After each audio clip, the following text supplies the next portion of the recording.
Hi everybody, welcome to Frame Trap. You might notice that something is a little bit different.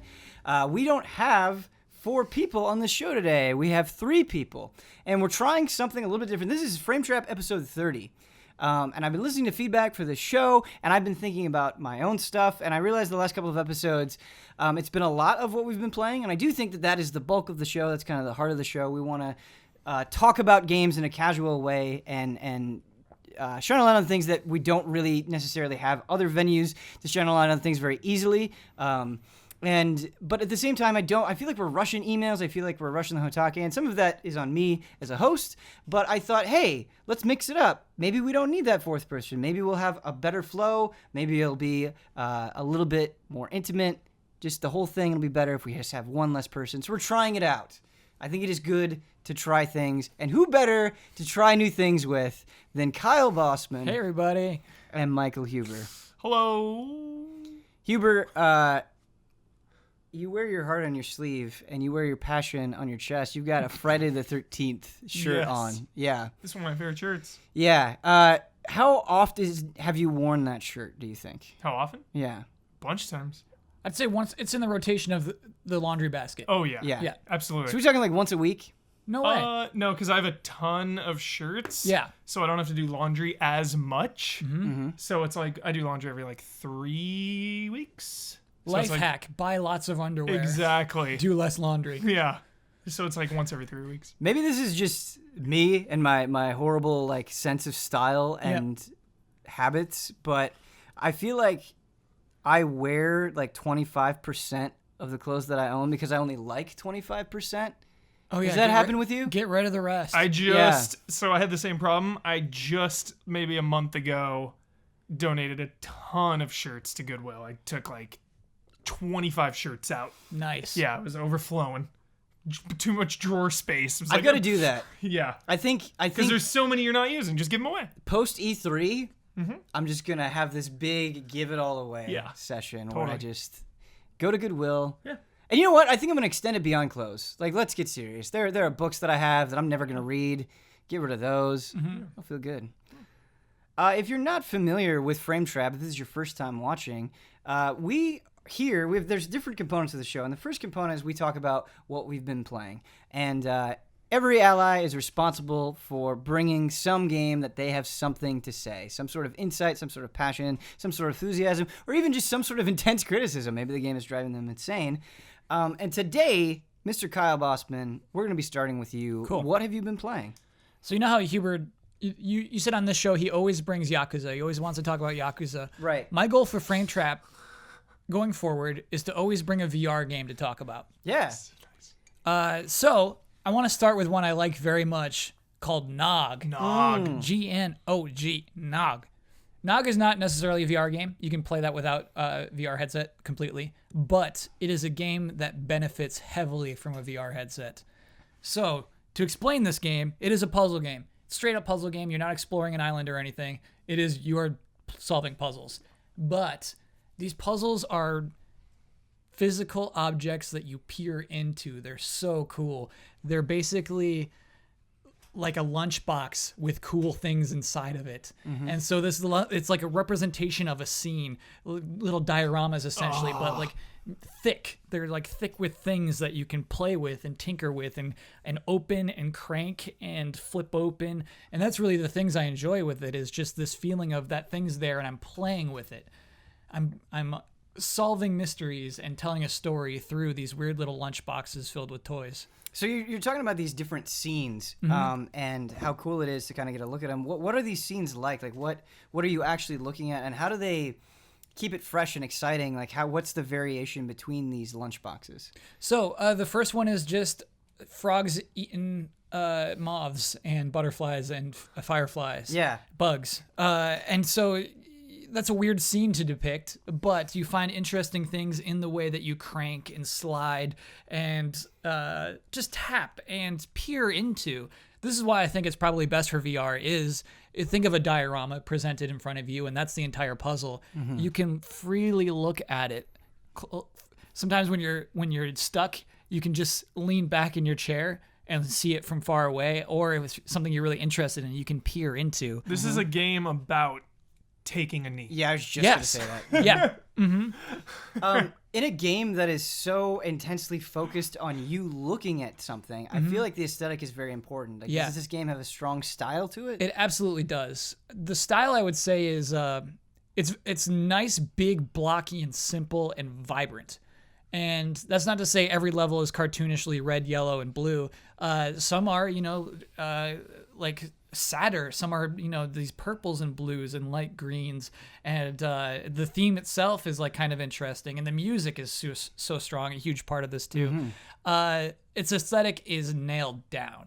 Every screen you would see of GNOG, you would say, oh, that's GNOG. That's that one game where you peer into lunchboxes. Dioramas. I should call them dioramas. They're not lunchboxes. They always start, every level starts with you peeling off the wall, and then you can see inside of the diorama. And so that's why I think lunchbox. Yeah, kind of like you're opening it up. And, Yeah. Yeah. I guess, so I don't know anything about this game, but some questions is, like, I would be worried that maybe this is a game that would overstay its welcome, where it wouldn't know where to end, where you get to a point where, like, oh, this was really cool, but I'm kind of sick of it. Does that happen? How long is it? It's very short. It's under that. It's like less than 2 hours. I think it's around that 2 hour mark. Okay, so it knows when to get out. Yep. And that's exactly right. I think it is the perfect length for what this thing is. It's not like I'm finishing and like, oh, I wish they really padded it out with side missions. It's like perfect. GNOG is what GNOG is. And most of the times with VR, I'm not looking for multi-nights. I'm looking for that. Just show me something different. And this pulls it off so well. How much is it?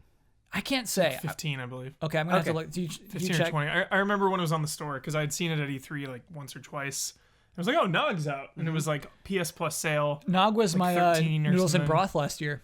Was it? I don't even remember. I think it was my broth. I think GNOG was my broth. I, at E3, didn't play it with VR, so I didn't get the full effect. I can't even imagine this game VR. It sounds like it's solely made for it. Yeah. Yeah, and I don't want to necessarily speak for Michael Huber, but I know you've said sometimes that you feel a little bit of hesitancy or intimidation with puzzle games. Yes. Did you ever?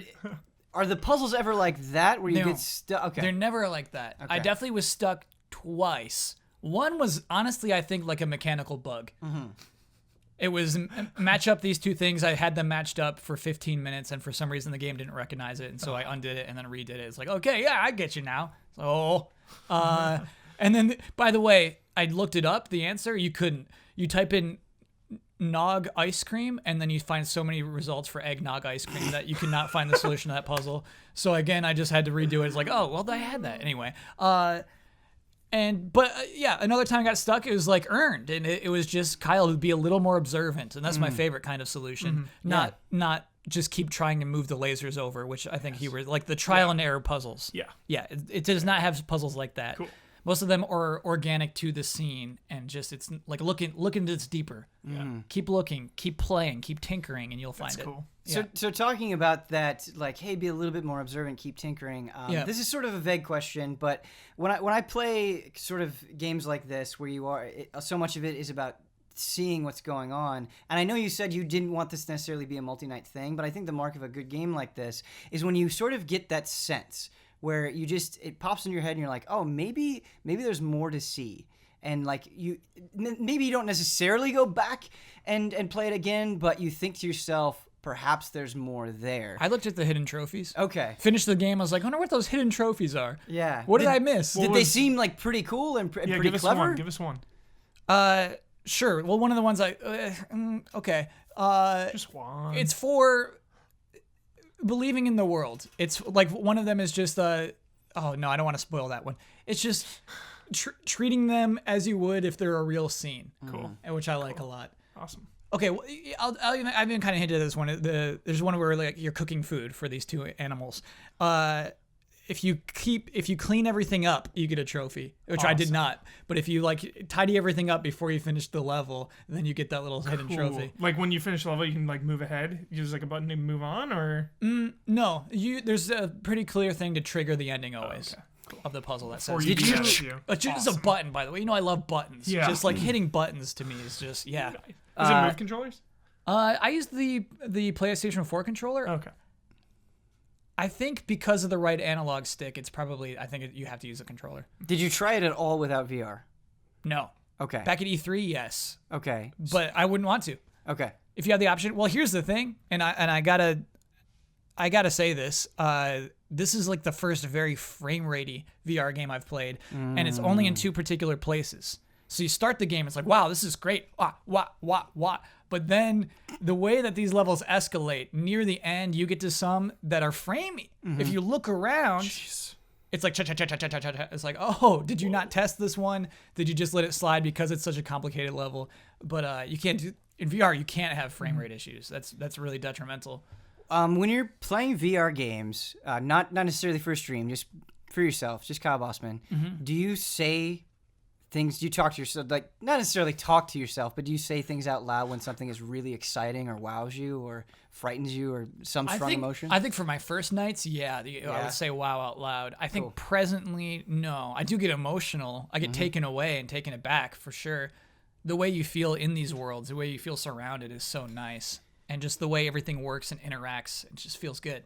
I really hope they announce a new VR bundle at E3, like a next wave. I think we're totally ready shot in the for arm. like a shot in the arm, a sick bundle, a $50 price drop or something. Like it's long overdue. Kyle, I really love this commitment to like bringing a VR game to Frame Trap because I'm still on board the VR train. It's just sort of the nature of this work. I've had to like move on to other games and I've kind of forgotten about it. And you remind me that like there's still so much wonder there. Yeah. I'm gonna go 2 hours. Play Nog. Yeah. It's a little on Nog. the list. It's a little Nog. What else you got? So the other VR games I don't want to talk about too much. Farpoint.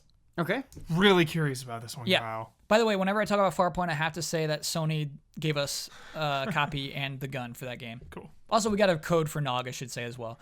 So Farpoint is a game in which you move around, and that's why I'm not continuing to play it. I should just bring that to you, Ben, so you can have the gun in the game. I'm really curious about playing it, yeah. I don't know how you got through RE6, Hubert. Sorry, RE7. Basically, just any VR game where you're also moving. I'm just realizing I get queasy, and I'm not into it. VR is never, ever in my life. Ever. I've never got motion sick in my life. Resident Evil 7 was the very first time in my life I'd ever felt queasy. Yep. And it was the first, 2 nights. Yep. 2 nights. It was bad. After, an hour and a half each night, I was just like,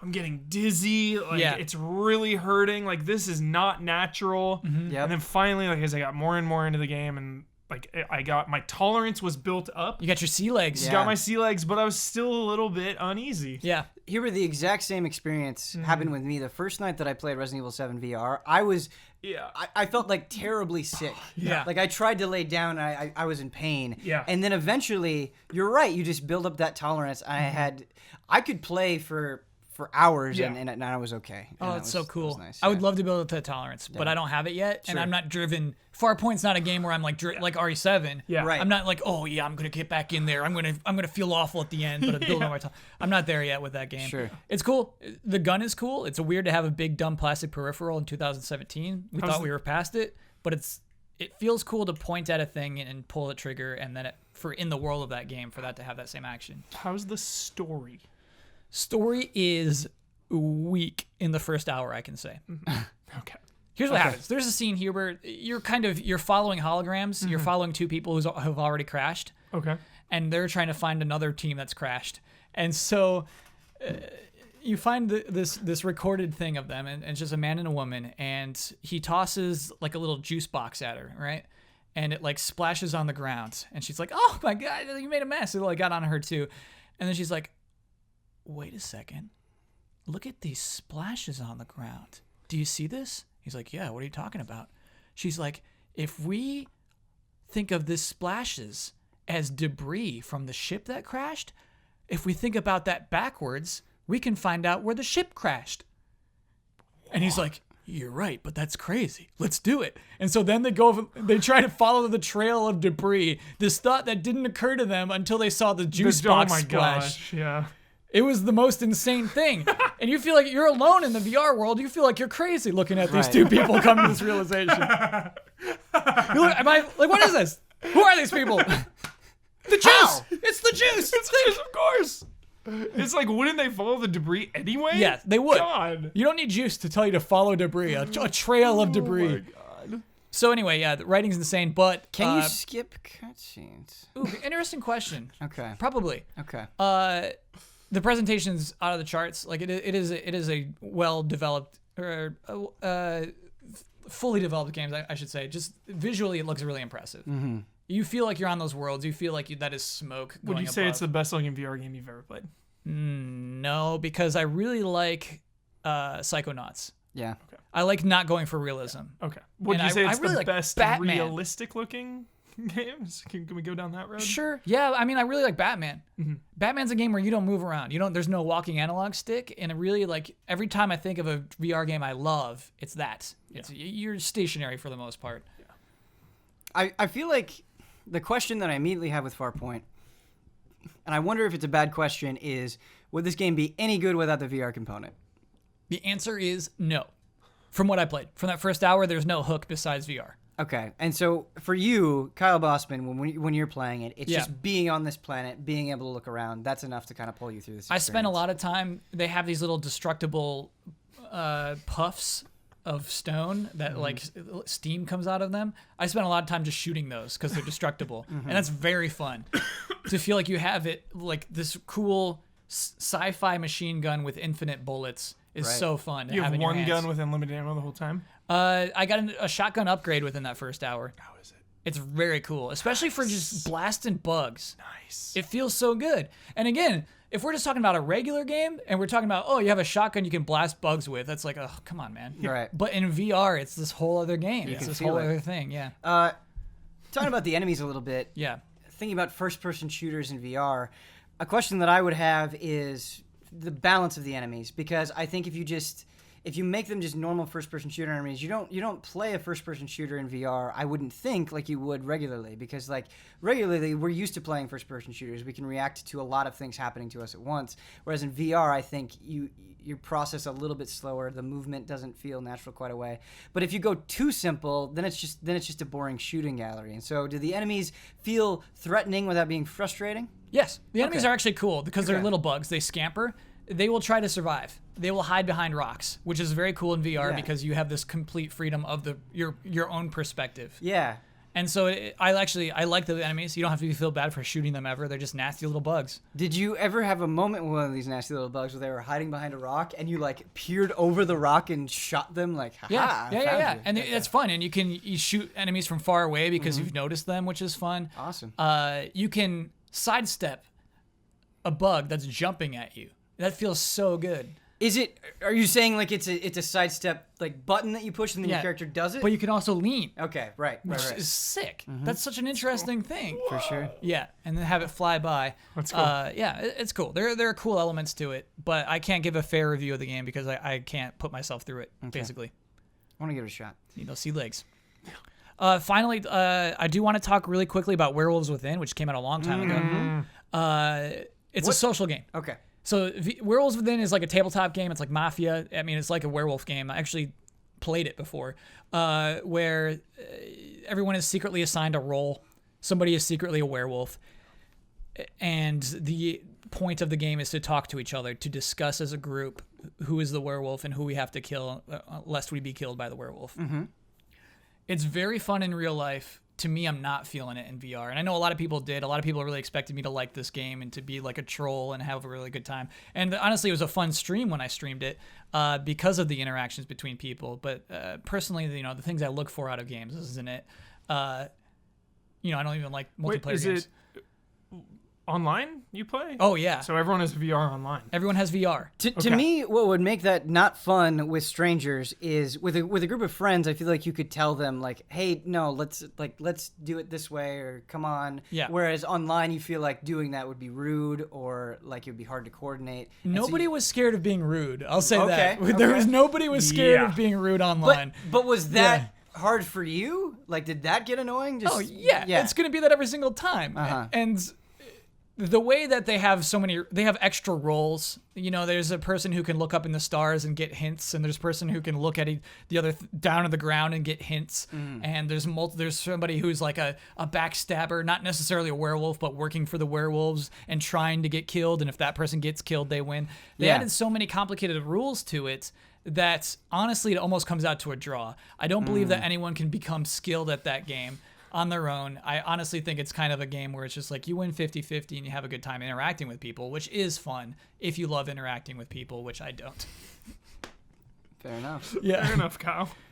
The game itself, the rules and the roles and everything isn't interesting enough to drive me to play more of that game. But it is really interesting in VR again. Yeah, so what specifically about the VR element enhances that or makes it better? It's crazy. It tracks where everybody's looking. Okay. And so if we're sitting in a round table and I'm choosing to look over at Huber, my avatar is, and you can feel that character looking at That's you. freaky. And bobbing their heads, and it's so strange. That and is the voice is freaky. coming. Yeah, it is. It's honestly very freaky. It is a more intimate interaction than you have with almost any other game. It sounds like just because you have to be so aware of your body language, it also sounds exhausting. I feel like I would do a game of this and then just be like, okay, I need to take a step away. Yeah. Because that idea of VR too, just being you're in that room with these people. Yeah. Right. That is freaky. You Yeah. feel their energy, and you like you said, you feel them looking at you. Yeah. I just want to take it off and be like, yeah, Yeah. get away from me. Yeah. Felt good to get off. Felt good to be back in my living room. Yeah. The other one I want to talk about is StarBlood Arena. This we got a code for. Another one. I did not pay for a StarBlood Arena. Werewolves Within did, for the record. I don't know. You have to do that for when you did buy. You don't. Okay. So anyway, StarBlood Arena. That game is weird. It's definitely focused on being a multiplayer shooter inside of a big 3D space. Yeah. And so controlling a spaceship in 3D is very cool, especially if you imagine just you're in a small compact space and you are all fighting each other, dogfighting style. When I played it, I think a week after launch, there was nobody online. It was gone. It was empty. And so there's only the single player mode. And then I got to a certain point in the single player mode where it's like play this version of capture the flag or no, it was like defend this point, and it became impossible to defend the point. And so there's really just nothing to do left in the game, which stinks. Yeah. It's very, very fun to fly around in 3D space. It's practical. You can do it. I just don't think this was the application for it. I wonder how easy it is to find a game of Eve Valkyrie as well. Yeah. I wonder the same. Or Briggs is another one. You know what's good is Werewolves Within was pretty easy. It didn't okay. take too long. Eagle Flight, it didn't take too long when I was playing that, though I don't know if that's the same today, because those are, you can play with PC people as well, those Ubisoft games. Gotcha. So with Star Trek, I assume they'll be able to play with PC people as well, and I think that's strong. I think that's a good idea. Very important. That's my VR report. Yeah, Nice. it's so frustrating that you wanted to give this game a shot and couldn't because you can't find a game. Yeah, it would be. I think that game would actually be fun to play online and see how good other people are. A lot less fun with bots. Have you been playing anything outside of the VR realm that you were excited about? In the actual realm, In the yes. actual realm. Yeah, Fire Emblem Echoes, Shadows of Valentia. Oh, I was looking forward to this show for a lot of reasons, but Yes. that's one of the number one reasons. Oh, It's Ben. because you've played a lot of Fire Emblem Echoes. This got me almost immediately, dude. Okay. I've been in it. See, it didn't get me immediately. It took me a bit. What was it about the beginning of the game that grabbed you? Well, you're as a child running in a field and just having that little right analog nub on a 3DS, new 3DS. That's like, I love that little nub. But anyway, I think, even then, Ben is like, oh, come on. Right. Let me fight. Let me Right. get experience points so I'm actually building towards something. Right. That first fight, I love Fire Emblem. I love the way the game's designed. It's part Yeah. of why I hated Heroes so much, I think, is just because of how much I really do like the game. There's just something about it, Ben. Something about caring about your units. Yeah. That each of these units is a character you care about. And the strategies you design, the emphasis you put on any particular class, and the response you need to have, and the weight. Yeah. Just having that character, if you die, you're dead. Is High stakes. high stakes. Yeah, and so you care about your moves. And Valentia adds the most beautiful thing. Yeah. So from Game Boy Advance on, you get super used to start select LR, which is reset. because you die. A unit dies, you're like, okay, start select LR. Yep. You just can't handle it. Yeah, that's Fire Emblem. That's like that's what I was so used to. It adds this thing called what is the clock Milla's called? turn wheel. Milla's turn wheel. Yeah. So this lets you take a turn back, and it's quantified. You only have so many turns you can take back per battle, and you can actually add more turns you can take back in a battle. I love it. It's start select LR, but without that heavy cost. Yeah. And another thing that I love is how you get more turns for it. I mean, they're not hard to find, but rather than you just getting an extra cog to get another time that you can rewind, you find it in the world. Yes. And so you have the sense that's of really like, cool. It's really, I they're want to hidden go to in these places, towns, and yeah. I want to go to all of these houses, and I want to poke around, and I want to talk to these people. And that's just one extra thing. So there's a finite amount of these through the whole game then? Cogs. Yeah, and Yep, I think yep. Okay. I think a lot of people That's really cool. That's so cool. that haven't played the game yet, in my opinion, are sort of jumping to the conclusion like, oh, this ruins the challenge of Fire Emblem. I don't think so. I think Echoes is a hard game. Yeah, it absolutely is. Yeah. Because using one of those seems like the big resource, an expensive resource. So turning back a turn is no joke. Yeah, and Yeah. Like, sometimes do you really think about it hard? Would you sometimes have a unit die and you don't turn it back? yes. Because you're like, dude, I just gotta save these. Like, I can't get out of this situation. Yeah, That's cool. there was one battle, Ben, where I lost 3 units, and I was like, you know what? I don't think I could have done that better. Oh man. I should say, fortunately, there is in this game a way to bring those units back to life. There is, yes. Yep. I don't want to go into too many specifics about how to do that, but yeah, there is a way to bring units back to But life. it's still high stakes. Oh yeah, because I'm Yeah. out. I've revived those 3 units. That source is gone. I will not be able to revive any units ever again. Right. And the thing is with the limited number of turns, there are only so many mistakes that you can make, and you get to a point where the situations get so knotted that you pretty much like have to go back to the beginning, and there's no guarantee that you're not going to get into another bad situation again. And so it's like, hey, you really only have a limited amount of times that you can do this. Yeah. Otherwise, you're just going to have to reload that save like back in the time day. travel. And Lost. I've reloaded saves. I was like, you know what? I need to prepare better for this fight. I need to rearrange who has what items and stuff like that. That happens as well. Yeah, and it should be said about Echoes, like, these fights are long. These are Yes. not 5-minute, 10-minute fights. You have fights crossing the 30-minute mark. Yes. Echoes throws a lot of dudes at you. A lot of dudes. Whoa. Yeah. You were talking about the presentation, and I want to go back to that really quick. Yes. Because this is a gorgeous game. Mm-hmm. And it's just the art, the character. I think I love every party member. I love their character design. And I don't think I wasn't able to say that about Fates or Awakening. And just the presentation as a whole. I mean, like you said, when you boot up the game, you see Alm and Celica running through the field and how gorgeous that looks. And you have these in-game cutscenes. You have these animated cutscenes. Yeah. You have these gorgeous. You have these really. Not Like everybody the 2D likes art the sometimes, sprites. yeah. I like the Does sprites. Kyle like the sprites? I love the good sprites. Everything's clearly communicated on the sprites. You know exactly what each unit is from 18 by 18 sprites. You know, Right. like pixels. It's Yeah. it's really good. Right, and then just the combat animations themselves. I mean, these characters aren't attacking the same way every single time, and it's not just crits that have different attack animations. You have, I want to show you Valbar. He's my favorite.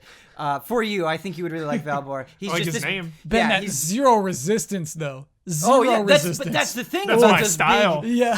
so he's weak Heck against yeah. magic. He's very Yeah, weak to magic. But he can take physical hits all day. Yeah. All day. Yeah. Big, Perfect. Valbar. big dude. knights Perfect. becomes a baron. Yeah. Yeah. Awesome. But yeah, I mean, you give him a spear, he'll poke at the spear, he'll flip it around. He'll charge forward and like tackle Oh, people. I love the Yeah, charge. yes. That's such a good one. Yeah. And I get to a point, especially if it's a tough battle, and I am having to rewind or I am having to restart. I feel that urge to turn off combat animations, but I always feel guilty because they are so good. Definitely in caves, which we haven't Yeah. talked about yet. Animation's off. Yeah. So there's basically random battles Yeah, in you caves told me now. You about can this. explore caves, which is Yeah. really cool. Yeah. Those animations can't be on all the time. They're great. They add a lot of content. Ben, sorry to go back before it's we okay. talk about caves. Yeah. Just Huber, you're on this overworld map, and it's kind of like this 2-dimensional thing. When you go into battle, the camera from above drops down in, and you realize that each map is fully rendered in 3D.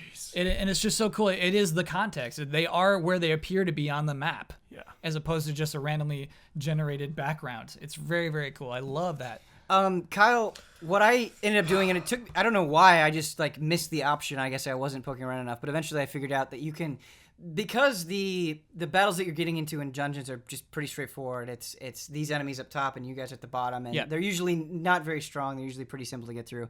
I was just auto battling, so you can just have your characters like charge forward. I got in trouble for that once and never did it again. Okay. Is that pretty effective, the auto battles? It was pretty effective for me, but I was doing a lot of fights. Cool. And so by the time I was using the auto battle, I felt pretty leveled up. And man, those promotions are just, they're so good in this game. I think especially because you don't have the weapon triangle. So there's this mercenary class. They're quick, and they have very high speed, which means they usually get to double attack everything. The last tier that you promote them to is the Dread Fighter. Yes. And once they're Dread Fighters, they have a skill where they take half damage from magic. And the resistance goes up by 5 too, right, I think. Right. On top of that, they become magic killers. Yes. They're so cool. You just run in. And their animations. Their animations are amazing. They're like darting around, so cool. doing flips, and they stuff. have this cool ring of fire behind their head. It's sorry, I just get excited. When you get a crit, they'll like do this, and then they'll go in and just wreck them. It's great. The number one requested game for me to play from the Easy Allies community is Fire Emblem Awakenings. Really? Awakening, yeah. So many times. Huh. So many people, so many times. Huber, you would love this. Gotta play this, gotta play this, gotta play this. It might be the characters too, Huber, that why they say that is because like Valbar, this guy, you know what I mean? He's not just a knight who has cool animations, but the characters talk to each other on the battlefield too. Yeah. I love this. Yeah. You have opportunities. Certain characters have different interactions with each other, and it's just like after they have a fight, you can see like a little thing go boop, and that means that they respect each other more. After that, they like each other more, and then once that at a certain level, you can unlock a conversation between the two of them. Persona style. Yeah, it's so cool. It's cool. And then beyond that, when you're exploring environments, when you go to a village, you can talk to people individually as well. Yes. We didn't talk about voice acting, which is really good. It's really, really good. They cared about it. Yes. So pretty almost every single interaction in the game is voiced. It's the only Fire Emblem game to do this. And so even the villagers that you're talking to, when they're complaining about something, when they're complaining about these pirates that are messing up their lives in the harbor, you get that scene fully voiced. You hear their emotion. And that, Kyle, this was a big sticking point for me in the review, is the world building of Echoes. Yeah. I feel like in other Fire Emblem games that I played, I didn't have as strong of a sense of the world. Like, I knew what was going on with these characters. The characters were really well developed. I got a sense of, like, the central conflict. But I love in Echoes how I can go and see how, okay, this Sophian is thinking about the war. And then we go north, and then we're in Rigel, and we're seeing how they're dealing with the war. And it makes it feel connected. It's not just like a bunch of fight sticks together. It's like, no, there's a reason why we're fighting here specifically. As someone who hasn't really played Fire Emblem, was confusing because I saw this game, and I think Damiani kind of like shrugged it off or something. Valentia? Saying the Echoes,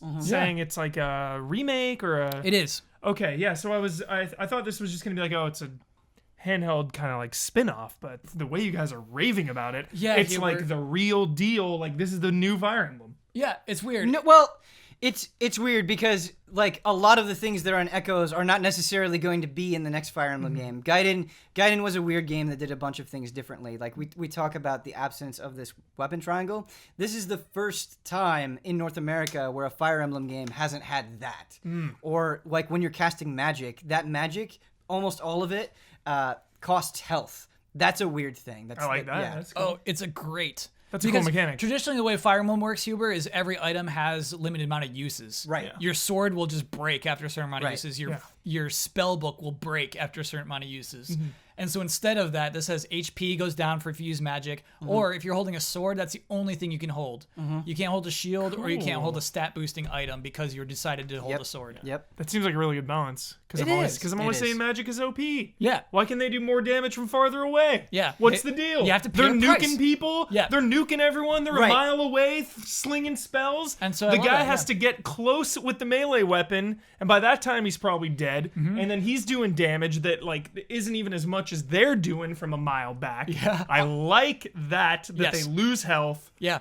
awesome. It is. Yes, and I like it because, especially early on, especially when you haven't like fully promoted your units, it means that like no, these characters have weaknesses that you can't just like throw on OP items to get over this. Like if you put them in if you put them in a situation that they're weak against, they're gonna die. Yes, and I like that so much. Magicians are very soft. Nice. Yeah, as they should be, but they can do a ton of damage. Mm-hmm. That's what I like. Yeah, and another thing about this game, speaking of magicians, that is super cool is.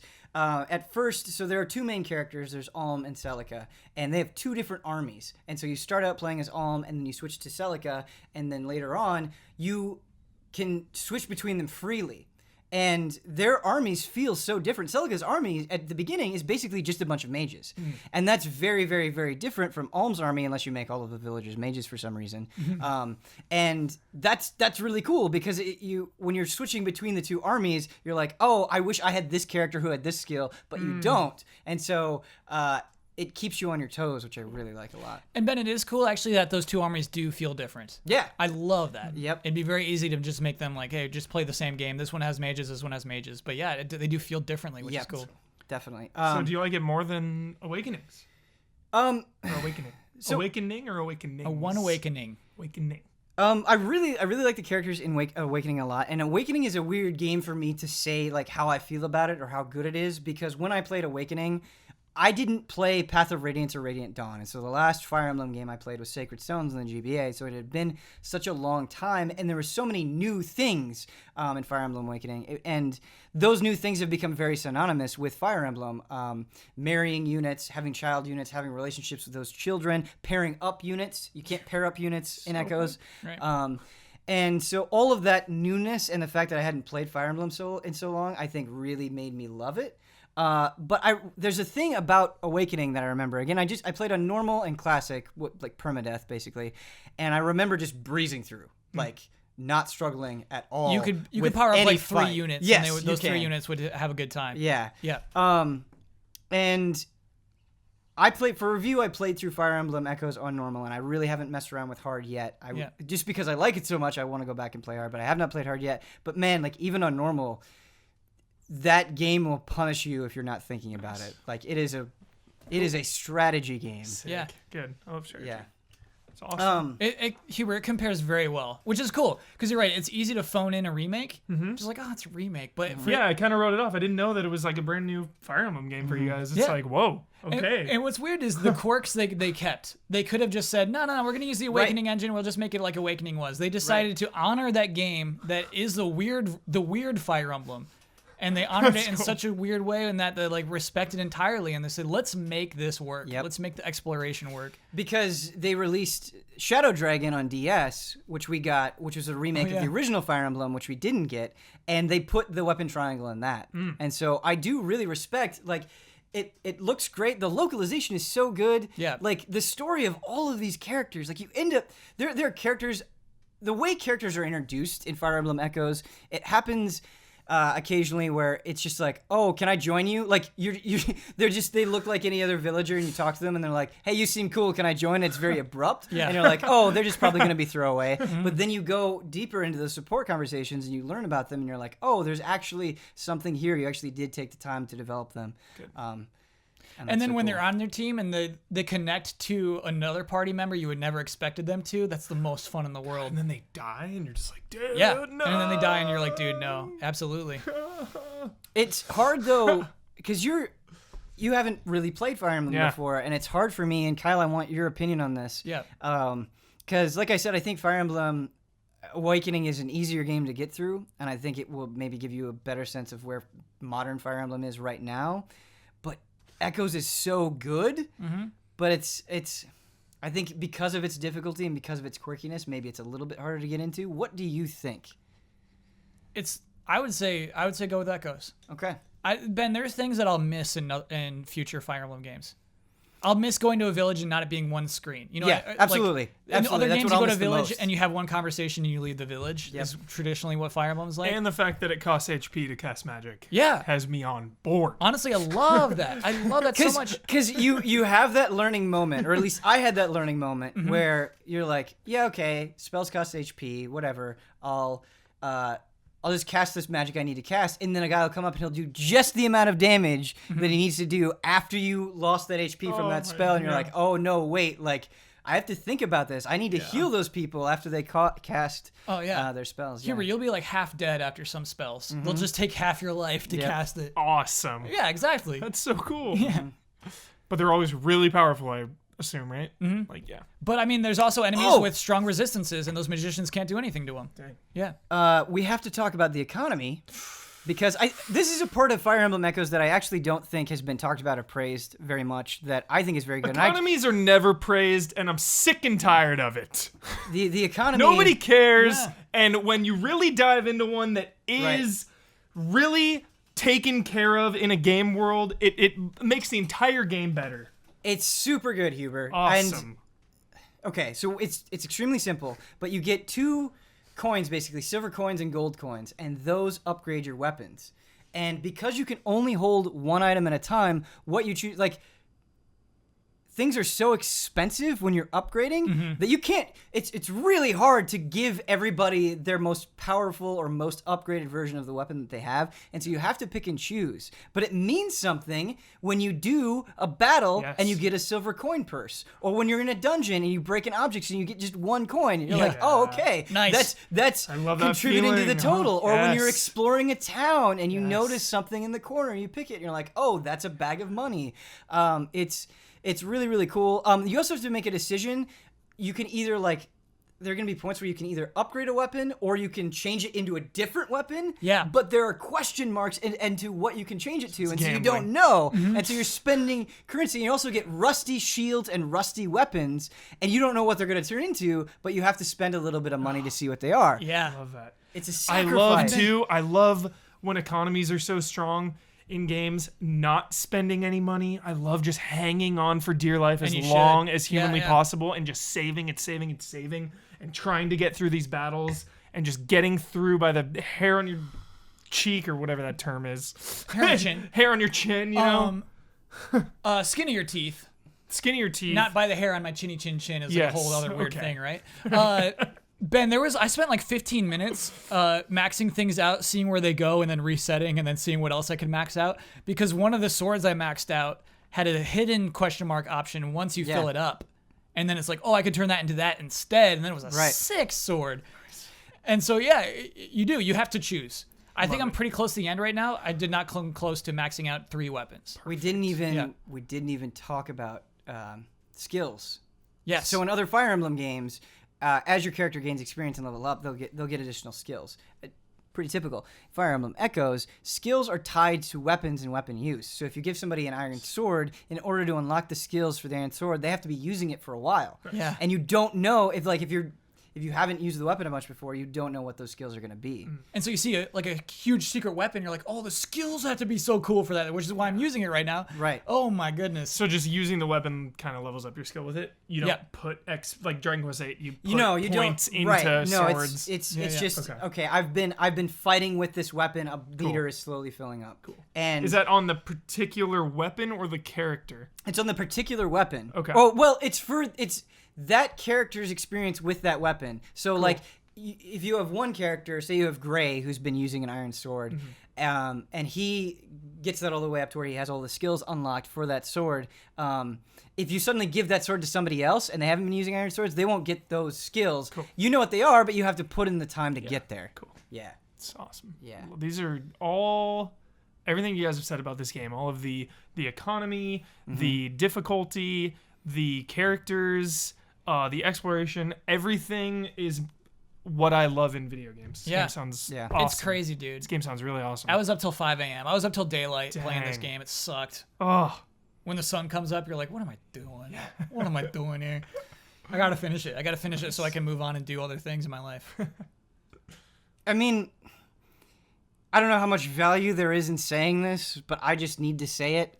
And Kyle, you are loving it as much as I hope you would, and I'm glad this is the tone of this conversation, because when I was playing Fire Emblem Echoes at like 1 a.m, I just had a moment where I didn't completely put the 3DS down, but I kind of lowered it in my lap and I go, I love Fire Emblem. Yeah. Fire Emblem is great. And it's always good to just rekindle that enthusiasm for something. And man, it's very good. It's very game. good. Awesome. Ben, Who's your favorite character? I'm sorry to reduce it to this, but okay. All right, I can do this, Ben. My favorite character in the Alm party is Gray that is mine as well. and Claire. Gray and Claire. Oh no, it's Claire.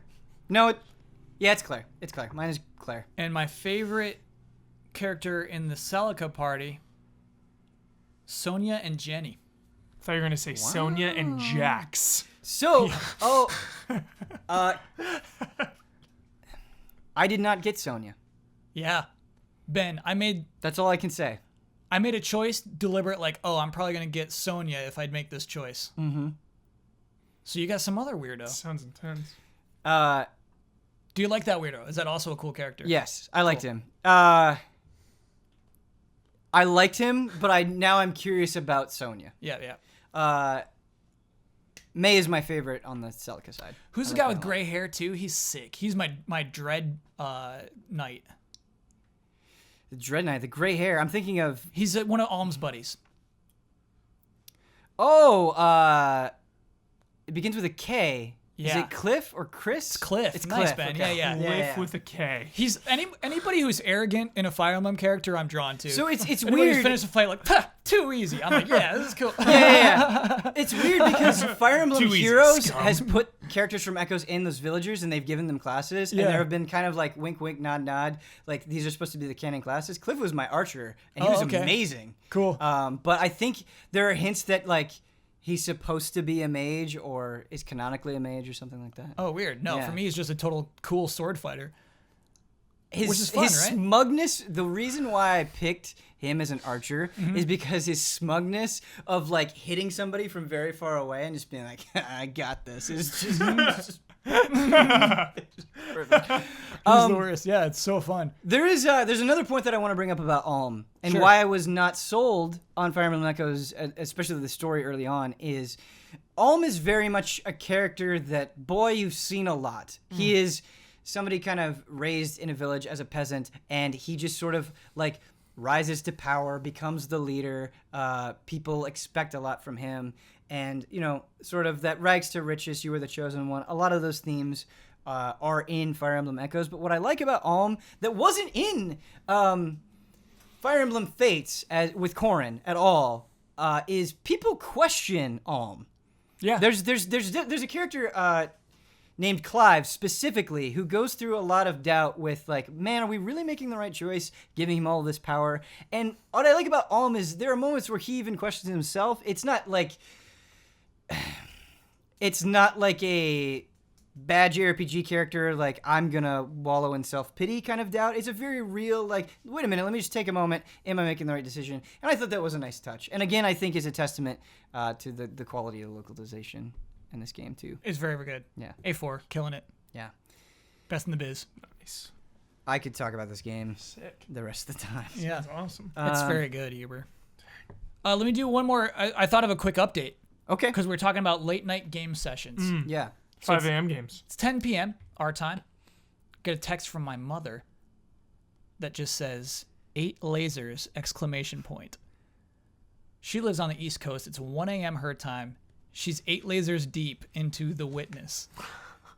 How many? I think if I'm remembering correctly, she was like 6 or 7 the last time we checked. She was in? less than that. She had that's a huge leap forward for her. That was huge. Okay. She showed up with 8 lasers Wow. suddenly. Yeah.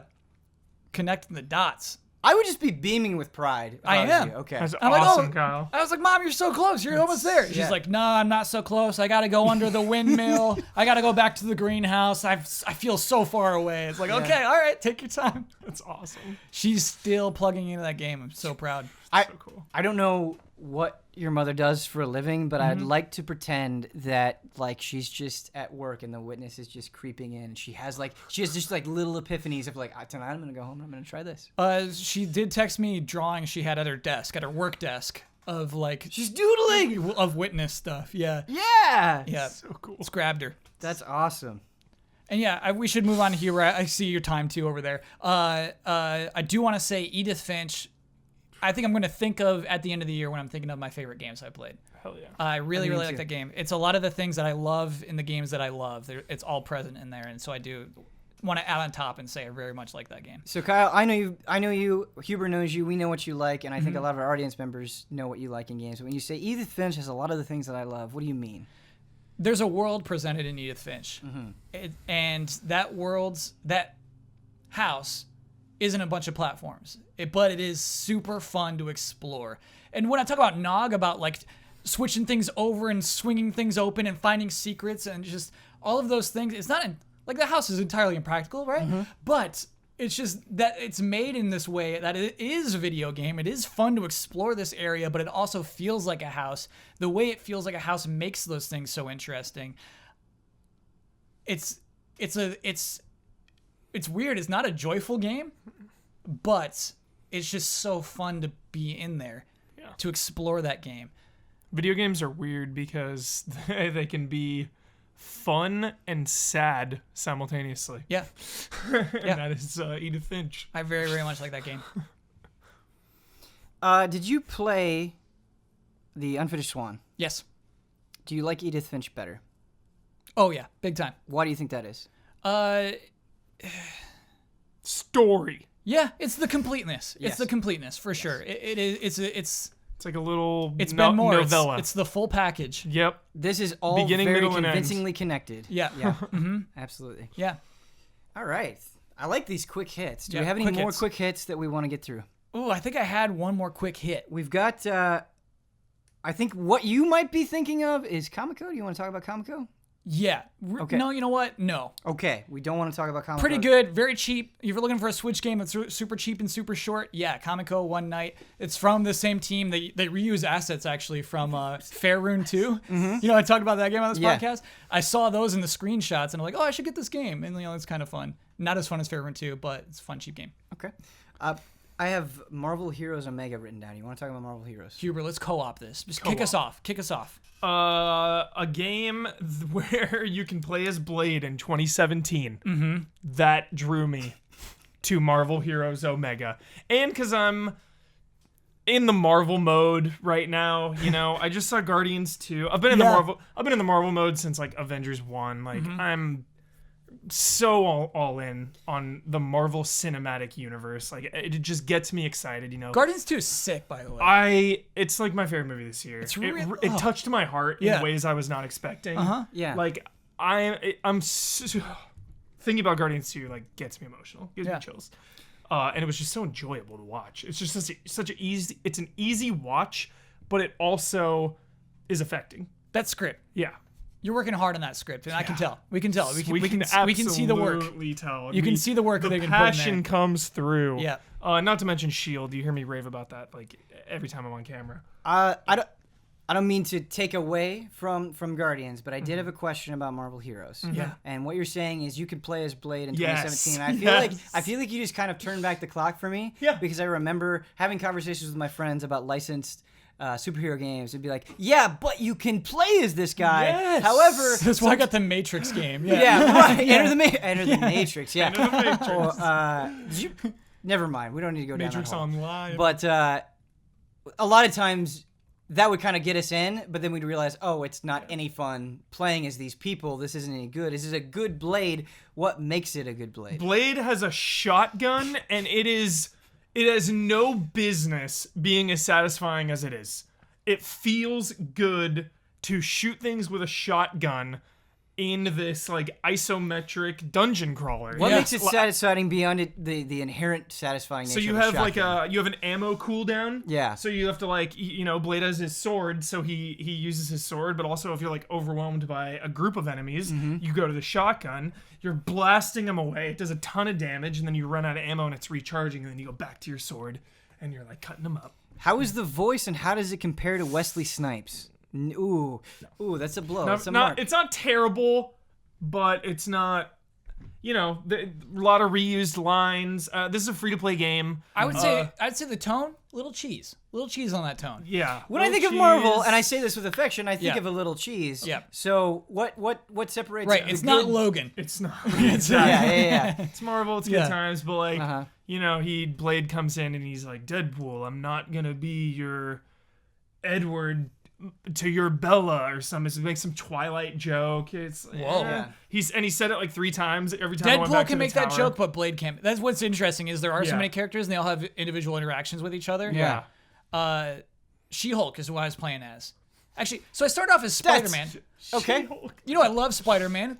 Yeah. Like Huber said, I get to be Spider-Man in a video game. Let's do it. Yeah. I'm having a good time shooting webs at a large area of people, but there's these big open areas in this game where it's not even like hub worlds. It's the levels themselves have lots Chaos. of heroes running around. Because there's sections that are instanced off. Yeah. Where it's just Wait. you and your group. But I think I know where this is going. Yeah. A lot of Spider-Mans out there. Yep. a lot of Hulks. And so I'd be like, and then another Spider-Man shows up behind me. He's like, and I'm like, aw. Yeah, sure. So then I'm like, fine, I'm gonna be She-Hulk. I haven't seen anybody being She-Hulk, and nobody has. I haven't run into a She-Hulk. I'm sure they're out there. I ran into one other Blade though, and my Blade said, "There's another Blade." Like what? Did you instantly swear. bond with this person? It was like in the hub, and Yeah. he was like idle. Okay. So yeah. There's another Blade. Yeah. Okay. And then like I have a motorcycle, but then Ghost Rider has a flaming motorcycle, so he said something about that. Wolverine has a motorcycle. It was the most ridiculous thing I've seen. He can run fast. He doesn't need one. Yeah. I don't He know. has one in like the trilogy, right? He rides a motorcycle. Yeah. I don't know anything about She-Hulk, but I'm really happy that you picked She-Hulk because I remember She-Hulk being a very fun character to play in Marvel vs. Capcom 3. Yeah, Like she's just a a brawler. ton of fun. Yeah. What does She-Hulk do? So I mean, she's got like really cool, just like slamming, just hopping up and slamming down, which I use frequently. I set it to square and triangle, so I just like blah blah blah blah. Most people are dead in 4 hits. Yeah. But they also have like weird abilities based off the lawyer aspect of her life. Because She-Hulk has no secret identity. She-Hulk is She-Hulk all day long. Mm-hmm. You go to She-Hulk the attorney. You just go to her office and there's She-Hulk right there. She'll take your case. So she's got stuff where she just like throws a briefcase at somebody or like throws a folder and you see papers go all over. Yeah. That's max cheese at that point. Because that briefcase hurts so bad. It's her most powerful attack. She just throws it at him and just like, poof, 1,500 damage. Like, all right. It's cool. It's silly. It's a cool game. The PC version's been out for a long time, couple years now. There's way more in the PC version, more characters, more stages, I'm pretty sure. But Gotta definitely start small for a free-to-play game. Yeah, free to play on console. You pay for the characters. You can earn them with in-game currency, and you start out with only a couple. But I like that there's a story, obviously, first and foremost. There's like 9 chapters. But then when you hit level cap, like raids open up, I'm pretty sure. I was like looking in there, and there's like, I forget what they're called, but it seems like there's some end game stuff. Oh, there's crazy end-game stuff. That is kind of the carrot on the stick to go through. So there's like going through the story and also gearing up to do the end game stuff is exactly what you need to gain my interest and keep me engaged for the long haul. So 2 questions. I remember kind of a lot of the talk before people actually got their hands on Diablo 3 on console is, man, is it gonna feel compromised? While I'm playing it, am I gonna feel like, man, I just wish I was playing the PC version? How does it feel? How does that game feel like it's on a controller? Feels good. Okay. Like some people would argue that Diablo 3 feels better with a DualShock. Like Ian likes it more. Ian's a huge Diablo. He's like Torment 39. Right. Ian's crazy at Diablo. Yeah. He loves it with the DualShock as opposed to mouse and keyboard. I think it feels perfect. It's great. Yeah, it's good. It's really good. How does it compare to outside of the Marvel aspect, which it seems like you guys are enjoying a lot? Yeah. Just if you can, removing that as much as possible, what you're doing, where you're fighting, how you're fighting, the abilities you have, how does that compare to not just Diablo, but a lot of other action RPGs? It's free to worse- play. It's worse than Ultimate Alliance. Go play Ultimate Alliance if you haven't played that before. Go play X-Men Legends. You know, it's not better than those games. Exactly. Okay. I'm playing it because Huber so strongly encouraged it. Yeah, it's free to play. There's no commitment. Fell into Huber's trap. You know, we were gonna stream it. Yeah. And I think there's a good stream with Kyle and I and anyone else who wants to join. Waiting. She-Hulk. Yes. Pounding them. Exactly. Here's the thing, though. We talk about Edith Finch, and it's just everything I love in video games. Right. This is none of those things. Yeah. But I'm still having a good time. I'm still playing the game. Well, I feel like you mentioned Huber specifically, and I feel like there was a psychological trick that was played. Yes. Where I feel like you had some inherent reservations about Marvel heroes. There'd be no way I'd ever play it. Right. But Huber just says something like, But this is a game where you can play Blade in 2017, and you just let go. There are listeners now who are just downloading the game right this moment. It's like you've been given permission to let go and just enjoy and not think. Yeah. Be free. Be free.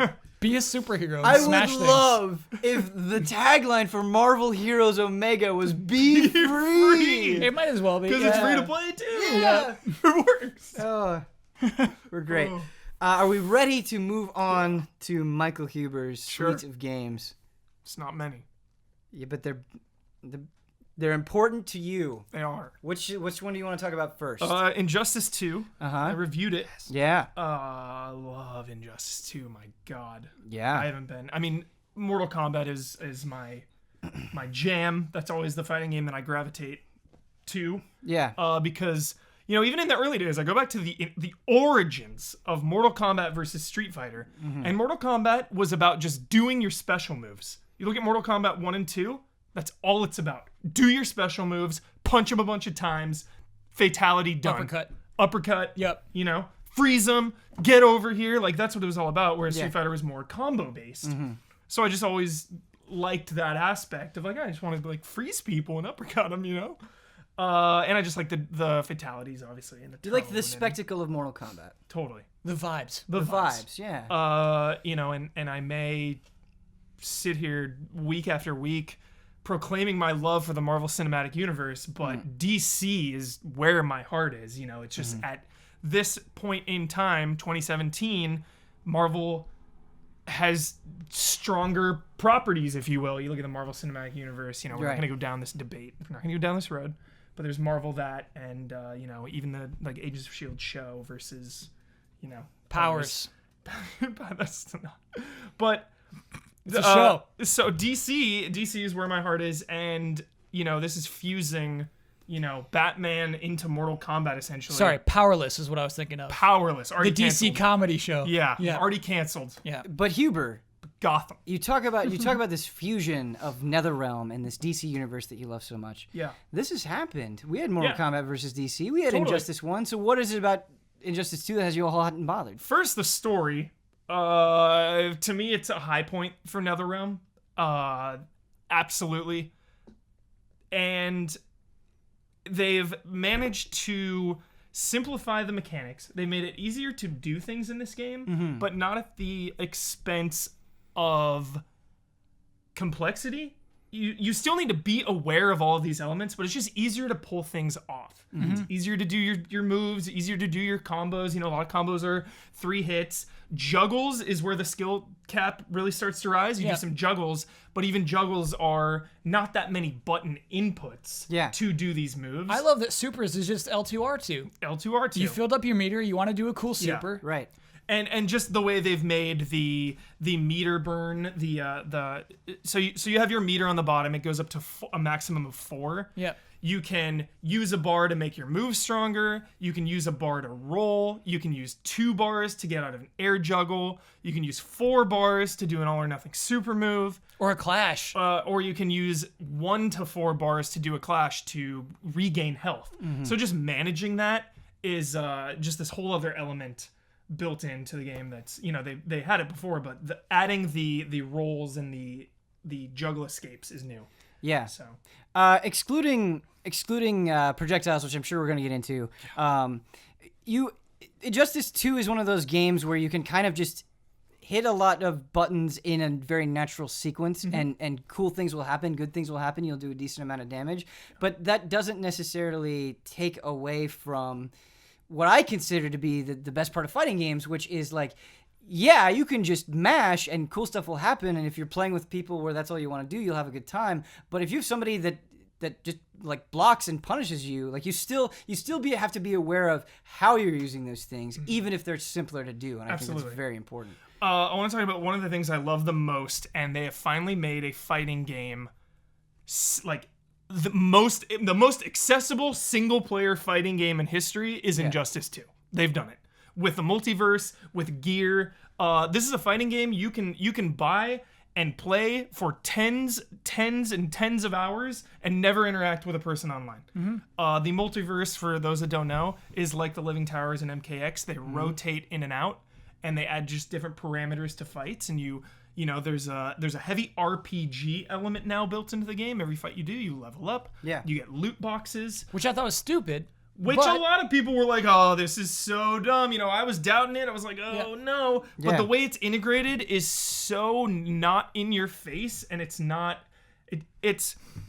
First of all, it's not pay to win, because the only microtransactions you can do are for another currency that unlocks skins. To earn loot, you need to get the in-game currency, called like coins or whatever they're called. And the only way to get those is to just play. Play the game, you get them.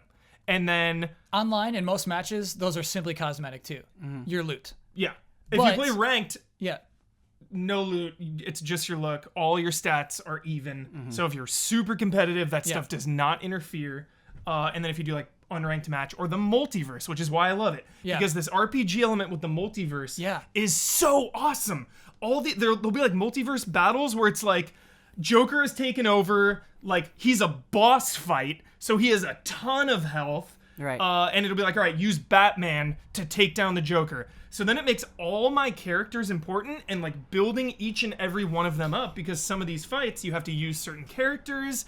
And again, the boss fights, it's like I gotta level up and get good gear. Like I was max level, and Joker whipped my ass because I didn't have like a set of gear. Yeah. Talking about that RPG element, I think the gear adds another really important variety, because you can just kind of make your own challenges. There's going to be fights where it's like, hey, you should kind of be around here if you want to do this. You're going to be like, well, I'm going to try to like be way below that and see if I can do it. And I think that's really cool, because you see people doing these ridiculous things going against these people where they're like, they're much lower level than them. They have like so much health, and they're just trying to take them down, and that's fun and exciting too, and makes that challenge like more interesting than it would be if everybody was all on the same. Yeah, and the fact that you don't have to pay real money, can't buy loot, makes all the loot you get meaningful and awesome. It's like, oh, I got that. Like, cool. It does get a little overwhelming and convoluted. That is definitely a criticism, where it's just like arm piece, you have to be a certain level with a lot of characters to equip it. So it's like I'm overflowing with gear because like 6 of my characters are level 1 or 2 or 3 that I haven't used. Which sounds ridiculous in a fighting game. I know, it's overwhelming. So here's a complaint that I have that's really bothering me. With the slot machine aspect, when you're opening these loot boxes, you don't know what you're going to get. And it's like, okay, I found this... Like, let's say one character that I really love, or let's be generous, it's like, okay, I've got 2 or 3 characters that I really love. This is a big cast in Injustice 2. 29. You're unlocking gear for a lot of people. It's frustrating when you're playing for a long time and you're not getting gear for the people that you care about it the most. You think that's a problem? It is kind of a problem, but... Sure. But to counter that as well, there are multiverse events that reward specific gear for characters. And those are always rotating, so there's not going to be one every day for your character, but it's like, yo, it's going to give you an epic piece for Batman or an epic piece for Swamp Thing, like if you finish this event. And you think that's enough? Yeah, I mean, I've got some problems. So apparently like I said, but there's an option in options that you can set it to like weighted, so it is weighted more toward I the did not character you know have. that. Is that... But... I think it's not like 100% effective. Yeah, it's not. You're still getting something for everybody, but it's slightly more weighted toward the character you're using at that time. I did not know that. And then I like too that there's 5 tiers of loot boxes. The first 3 tiers you can buy with coins. The other 2, diamond and platinum or whatever the hell, you have to earn in the game. So it makes these high-end loot boxes that you get from beating a boss like really special. So. I want to go back. And again, that stuff, some people are so turned off by it because it's so overwhelming. If you're the person who doesn't want any BS with their fighting game, you can go on the ranked ladders, play. None of that matters. Or someone like Ignore me, it. who doesn't even want to deal with any of that. You don't ever play through the story. Exactly. Yes, and this is what I want to talk about. Yeah. Yes. So you talk about the story being good. You're telling me a story in a fighting game worked for you. You liked it. Why is it good in Injustice 2? It's high stakes. It covers not every character perfectly, but there are a lot of moments for, again, you're dealing with 28, 29 characters. Yeah. A lot of characters have their moments. And it's telling a different story.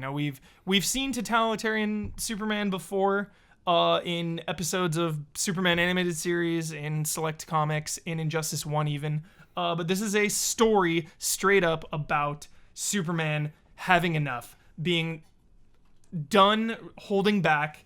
It cost him Lois Lane, his wife, and his unborn child by holding back. So he's past the point of no return. He's had enough. He's done. Yeah. This is a Superman that is ready and willing to kill, unhinged, and make the world, fall in line. Fall in line, or you're going to jail, or I'm going to kill you. Superman, psycho. So, in this story, let's say I'm totally new to Injustice. The gear overwhelms me. I'm playing the story for the first time, and you're jumping between characters pretty regularly, and it's like, man, I've never played a fighting game before. Do you think it's hard constantly switching up between characters? It was hard for me. I'll say that. Yeah. Definitely. You press start, you look at your new moves, and I'm like trying to pull them off, and like I'm dead before I can do like two of them.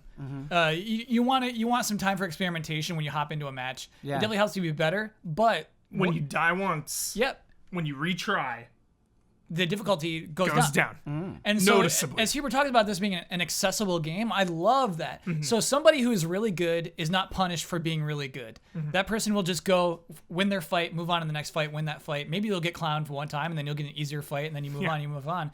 You don't have to feel like you're not hardcore, like the game is babying you. Yeah. But those of us who do struggle, like myself, the second I'm terrible chance at is fighting easier. games. Yeah, it's cool. It's. I think I love that solution. I think it's really creative. Very cool. A lot of cool moments. Kevin Conroy reprises his role as Batman.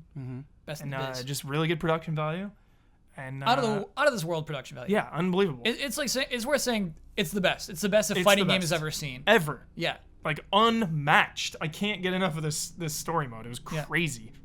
Is it just how good it looks? Is it the like how these scenes are presented? The music, the presentation, the fact that there will be sometimes like 10 minutes of cutscenes in between acts. And here's the thing, Ben, it's not written dumb.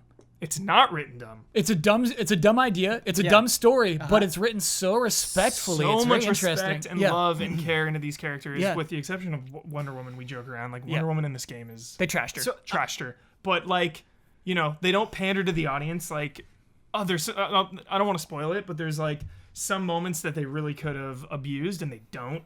Like, you know what I'm talking about pretty early on, and it's just really well written. Okay, so it's hard for me to stand by the statement of here's a fighting game where we had to come up with a reason for these characters to clash. The word respect isn't necessarily the first word that would come to mind, but you're saying that respect is present because of the restraint shown? Yes. Yeah. Absolutely. I think it was two people who wrote it. They cared about each character's motivation, which is always super important. Except Wonder Woman's. Yep, except Wonder Woman's. I didn't believe it. Unbelievable. That really rings. She just loves Superman. Yeah. Just love. And that's true. I do always give the benefit of the doubt to love in anything. In any movie, TV show, video game, if someone does something out of love, no matter what I give it to them. Think of this world. It's just they didn't give her enough like moments for me to even like give her the benefit. It was all of a sudden like, oh, okay, we're doing this like Wonder Woman. Like there weren't enough moments that focused on her to kind of build her character up. There should have been the scene where she's like, one more scene would have done it. She's like thinking of all the weak men on Earth who are just gonna live and die, and she's gonna outlive them. And she's like, whoa, Superman though, he's like as strong as I am. He's the only man for me. And then she walks out and fights some people. Can you imagine a superhero clash fighting game written by Kyle Bossman? Wouldn't be right. Good. No, it would be very right. Just real quick on the respect thing. We had a conversation about it, and I don't want to detail it, but specifically how they handle the Joker. Yes. That would have been something that really could have felt forced or overused, and I think they use it in a pretty clever way. Yeah. Very. One realization I had, struggling with Brandon Jones, Easy Allies, the, time of Michael Huber self-discovery. Watching the tournament that was held over the weekend for this game made me realize something about my relationship with fighting games. Whoa. I was watching a match, and it was Green Lantern versus Deadshot. This Green Lantern, a bit of controversy. A lot of controversy behind Deadshot, Ranged Filth. Okay. And Green Lantern. This is I don't know the pro scene, but Ketchup and Mustard. I love these announcers. These guys are awesome. Ketchup and Mustard. No idea who they are. They are amazing. Okay. Ketchup and Mustard. We're talking about the Green Lantern's player history. That he was Green Lantern in Injustice 1. Now he's in Green Lantern in Injustice 2. So this player had a lot of history with Injustice. Yeah. And he's playing, he's busting all these crazy combos, he's doing his thing, And Deadshot is just like gaining distance, zoning, just like shooting from a distance. And it made me just realize, like, this is what even professionals do to win a fighting game. They chip away, they cheese as much as they can, they exploit, they take advantage. Like, they do whatever they can to win a match in a fighting game, and that is not me. Like, I don't like to employ those tactics when I'm even playing with you guys. Like, I don't want to stand on the other side of the map and just, like, zone you like that. I want to come in and, like, just we brawl and hit each other with combos, and, like, whoever wins wins. I think it's important to ask, do you think that this sort of method, this cheapness, if you will, is a general problem with fighting games, or do you think it speaks more specifically? Because it's not, I mean, Deadshot is definitely the focal point of these complaints, at least from what I've seen, but just projectiles in general seem, like zoning in general seems very strong. Do you think that speaks to a problem of Injustice 2, or is it not that bad and people are overreacting and we just haven't had enough time Was that the finals? No, it was not the finals. Okay. To figure this stuff out. It's getting there. Like, it was from 48 to 16 Okay. players. Yeah. Yeah, so is this Injustice 2, or is this just a problem in general, or is it a problem at all? So I am going to preface it by saying that I am not a fighting game professional, and that my insight is severely limited when it comes to these matters. Yeah. But it just like, I'm sure there are ways to counter him, whatever. That's beside the point. The balance is beside the point. It just kind of showed me that, like, you know, it's about beating your opponent by any means necessary. And if you have to do cheap things to do it, you do it. And I don't want to do that. I can never, I just feel like I can never be, like, great at fighting games because I don't want to do that. I think it's worth noting, though, that with NetherRealm games, they basically have a competitive scene of 2 years, and then the new one comes out and it's dead. It's a dead game after that. I don't think all fighting games have the issue that you described there. Totally. You can't win Street Fighter V by hanging out in a corner and throwing Hadoukens. Like, you can't just win by that. Yeah, like, that wouldn't work. And I'm sure they'll patch Deadshot as well. Yeah. But I mean, I think, like, competitive-wise, obviously there's a scene. Obviously there's a lot of money in it. But I don't think it's designed in the same way as Street Fighter, as Guilty Gear, as Killer Instinct even. And I'd be surprised if Deadshot even won this whole tournament. Yeah. You know, Batman is a strong favorite, they're saying. He's really good at throwing batarangs from a distance, but also closing the gap.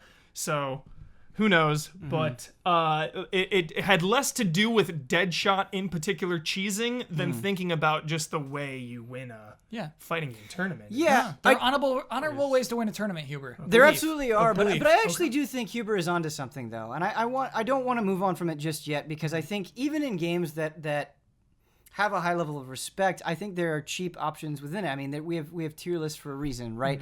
And not to bring this up, or not even that I think it's necessarily, like, I am very frustrated at Hearthstone, for example, and the reason I'm frustrated is, like, I'm just sick of queuing into the same thing over and over and over again. And it's not just Hearthstone, or it's not just Injustice 2. I get the sensation that you're describing, where it's like, even if this isn't broken, even if this isn't like impossible, even if I have the tools to deal with this, it's just a little bit deflating that you are just relying on what you read about or what you saw a video of to carry you. Like, it drains some of the tension away from the fight, where it doesn't necessarily, it sometimes makes victory a little bit less satisfying, and it makes losing just frustrating, because it's like, that person didn't beat me because they worked hard. That person beat me because they were relying on a trick. Yeah, when I'm online and somebody juggles the hell out of me, and it's just like, bah, bah, bah, ja, ah, like juggling me, throwing me, like doing specials, I'm like, all right. Feels cool. Cool. Yeah. But then when, like, someone is... Yeah. Chip and damage. To see it on the professional stage was it was eye-opening. Yeah. And I do think we have to preface this like you did. Like, I don't know what I'm talking about. I'm just saying my exactly, personal feelings with fighting games. Right. And Feel I was gonna say this when I was talking about Guilty Gear, but I might as well just say it now. Like, I hope I don't come across that way. Like, I'm totally garbage at fighting games too. I have no ideas of, like, being a professional or even being good at all.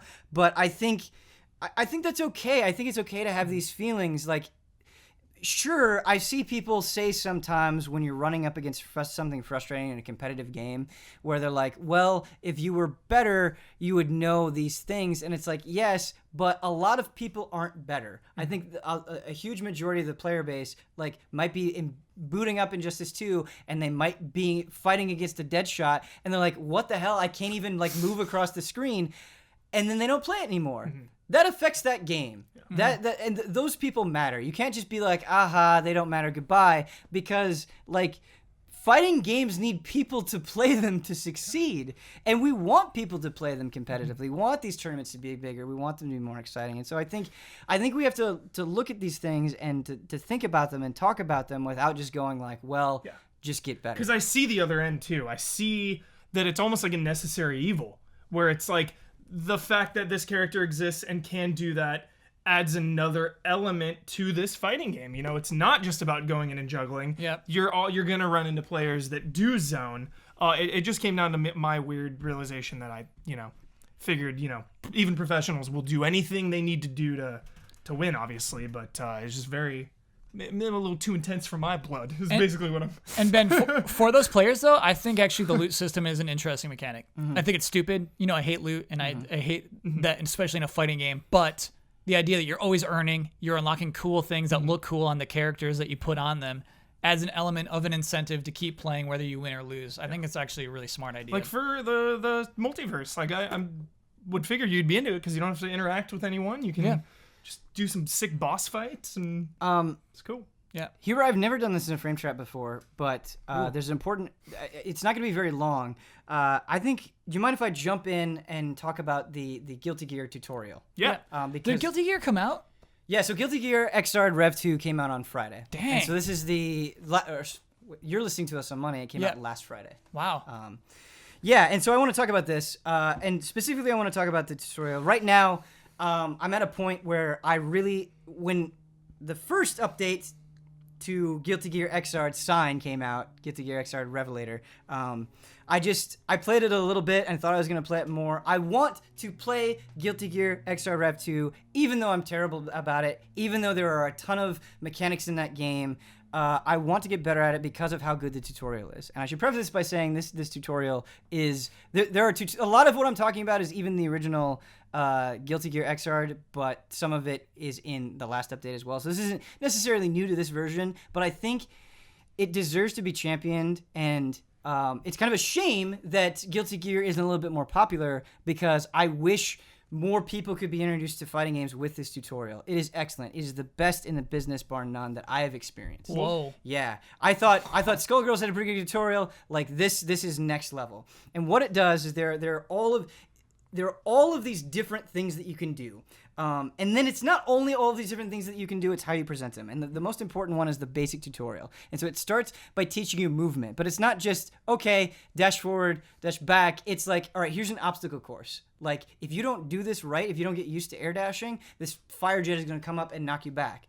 And it really stresses, like, hey, movement is really important. Like, you might get this, but we're going to challenge you, because you're going to need to practically apply this movement in a match. And then what it does is it says, hey, these are how moves chain together. We're going to have this little doll that's going to come up to you, and you're going to have to hit it 5 times. And we're going to tell you, like, if you press it in this sequence, you're going to chain those moves together, and so you get used to it. It's just this repetition. It's like, okay, you got it. Now we're going to make it a little bit trickier. And so it's the perfect way to learn, where it's not assuming that you know anything, and it's breaking it down, and then once it's broken it down, it drills it into you through just enough repetition where you get it, but not so much that it becomes tedious. Yeah. Like, it is good. You can get That's through awesome. this, the basic tutorial, and I don't know, if I had to guess, like 10 minutes maybe, but like, I find myself just going back to it because it's so good and because it's so refreshing. But if it was just that basic tutorial,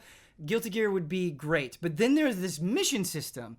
And this mission system is amazing because what it does is it tells you, it breaks down things that apply to every character. Here's how you get in. Here's what a poke is. Here's where you're going to want to apply this poke. Okay, now you know how to poke. Here we're going to have you fake a poke to get into your opponent's head, so they'll do the thing that they think you're going to do, and then you can get in. Here's what an anti-air is. And it's like, this stuff is important in Guilty Gear, yes, and they're describing it from a Guilty Gear's perspective, but this mentality that it slowly gets you into is good for all fighting games. Like, that's cool. Even if you don't care about Guilty Gear, I think it's worth getting this game just for all of this stuff. And like, if you want to get better at fighting games in general, I think it's so important. And I really commend Arc System Works for doing this. Like, it's what first recommendation to buy a game for a tutorial. I love it. Yeah, but I mean, like, Absolutely. don't get me wrong. Don't get me wrong. Guilty Gear Xrd is an amazing game in and of itself, but just at the point where I'm at, where I'm still learning, I don't want to tell you about all that stuff because I don't feel knowledgeable about it yet. But like, the tools it's giving me to learn are so good, and I know people struggle with fighting games. I know they have a hard time. I know these concepts are confusing. Yeah, the Street Fighter V tutorial then was like... It was garbage. Yeah. It was garbage. It was terrible. No. You know what I think? I think I think of Destiny 2 and I think of guided games, and I think my hope for the future is that guided games evolves and becomes... Tell me what guided games are. So guided games is you have your guild, you make a guild, you got a bunch of buddies, and you say, you know, we're open for guided games, and solo players like Kyle Bossman that do not like to interact with anyone in their games, comes up and is like, oh man, I've played this game now for weeks. I have so much gear. I have nothing really to do except the raid, but I'm all by myself. What am I going to do? Yeah. You then go online, you cycle through guilds. You go through all their pages and there's their mission statement. It'll be like easy allies, love and respect. Come on in and join the party. Someone will be like, okay, that sounds friendly. Because say easy allies is on, but there's only 4 people or 5 people that want to do the raid.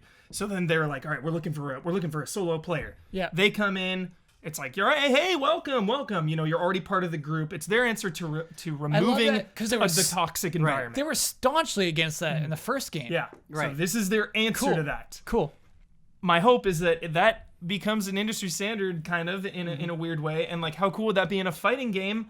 Guided tutorials or something where it's like, you know, like a buddy, like to be your sensei. It's like, you know, hop in and I'm gonna teach you some combos. I like that. I do. But I still think there's this social element present, specifically with fighting games, where there's mental hurdles to get over. Maybe it doesn't exist for everybody, but it would probably exist for me if we had this sort of guided sensei thing. Like, let's say I boot up, I don't know, Guilty Gear or some other fighting game, and it was like, hey, press here to join up with a way better player, and be like, oh no, like, I'm just gonna be wasting their time. I'm going to embarrass, like, I think that anxiety. But if they were like open to to it, like they have to open it up. Sure. If they want to be a sensei, I'm just they saying, can turn it off. Yes. Yeah. But that's why because think senseis get double XP. Double XP. Sure. Yes. Reward. Yeah, that's a good idea. Yeah. But I do think it's important to, outside of other people, have these systems in place for people to just kind of jump in and be like, okay, explain this to me. And having the game itself do that. The last thing I want to talk about is there's also challenges for each character, which is featured in a lot of other fighting games.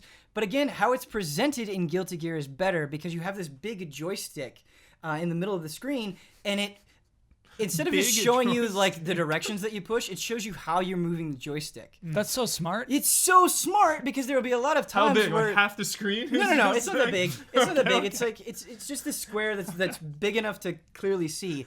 And there's been a lot of times where I won't be able to do a combo, and I'll look at it. I'll start like staring at that joystick moving, and I'll be like, oh, what if I move it this way? And then it works. Because how many times have you been doing a challenge mode in a fighting game where you're like, man, I'm doing the thing, Pushing it. Yeah, I'm pushing But I it. keep jumping instead. Right. Right. And this, I mean, this doesn't completely solve it, but it does a lot. And so, yeah, I wanted to go out of my way. I want to talk more about Guilty Gear Xrd. I think it deserves love just as a game, but I'm not at that point yet. Hopefully, I'll be at that point relatively soon, and we can talk about it. But that tutorial is fantastic and deserves a lot of. I feel like I'm nearsighted or farsighted or one of those, because like when I push. Like I always think I'm looking left, but I'm looking like diagonal left, or like, you know, in first-person games or even like shooters. Maybe it's just my hand-eye coordination. Yeah, it's there's like nothing to do with down. eyesight, man. I don't know. No, honestly, Hubert, I think it's the way controllers are designed right now. Your thumb is angled, and yet like up and down. You know, I think. Yeah, going left, I'm always like down and left, maybe. Yeah. Damiani's right. We peaked at the Super Nintendo controller. We peaked. It's funny. Like I mean, joysticks maybe are that's good. right. Sticks are good. Sticks are good because up is up. You know what I mean? You're like holding it like this. But when you're holding a controller, you are angled. And so when you go up, you're kind of like diagonal up anyway with the actual motion of your thumb. Gotta train that. Huber, is there anything else that you wanted to say about Injustice 2? No, I think it's a great game for players of all skill levels. Okay. There's really something for everyone. I think it's the most complete package at launch for a fighting game that I've ever seen. Sure. I don't want the narrative out there to be like, oh, microtransactions. You know, It's hard to be cynical about this game. There's always those headlines. You know, and it's frustrating because it's like pre-order and you get Darkseid. Don't, you pay $6, but that's one character out of 29. That's so many. It's so many characters. Yeah. You know, obviously there's always gonna be pre-order characters. You know, What frustrated me was it's just one. like- Whatever. the gaming thread on Reddit just like sucks. And like the #1 post was the 3 different versions of this game. Yeah. It's like, sure feel like I don't get the complete version Dude, for I saw $60. that. My friend. It's like that's the worst meme. Like you sucked at this. My friend who plays, my friend who loves Mortal Kombat texted me and he's like, dude, what's the deal with Injustice 2? I heard, like, you have to buy all the characters. Like, That's how the narrative that's starts, dude. out Yeah. there, Yeah, and yeah. it's like, gah! Yeah. Huber, outside of Injustice 2, what is the other game? So I'm working on a review for ARMS. I can say that because I saw Bloodworth tweet Yeah. it. So that's... so I can... He let the cat out of the bag. Yeah. That's our indicator. Yeah, we Bloodworth- check Bloodworth's Twitter before we record the Perfect, show. What a tweet. Yeah. Huber is reviewing ARMS. Yeah, I think he Tweet. was responding Send. to someone. Oh, okay. Yeah. All right. Yeah. All right.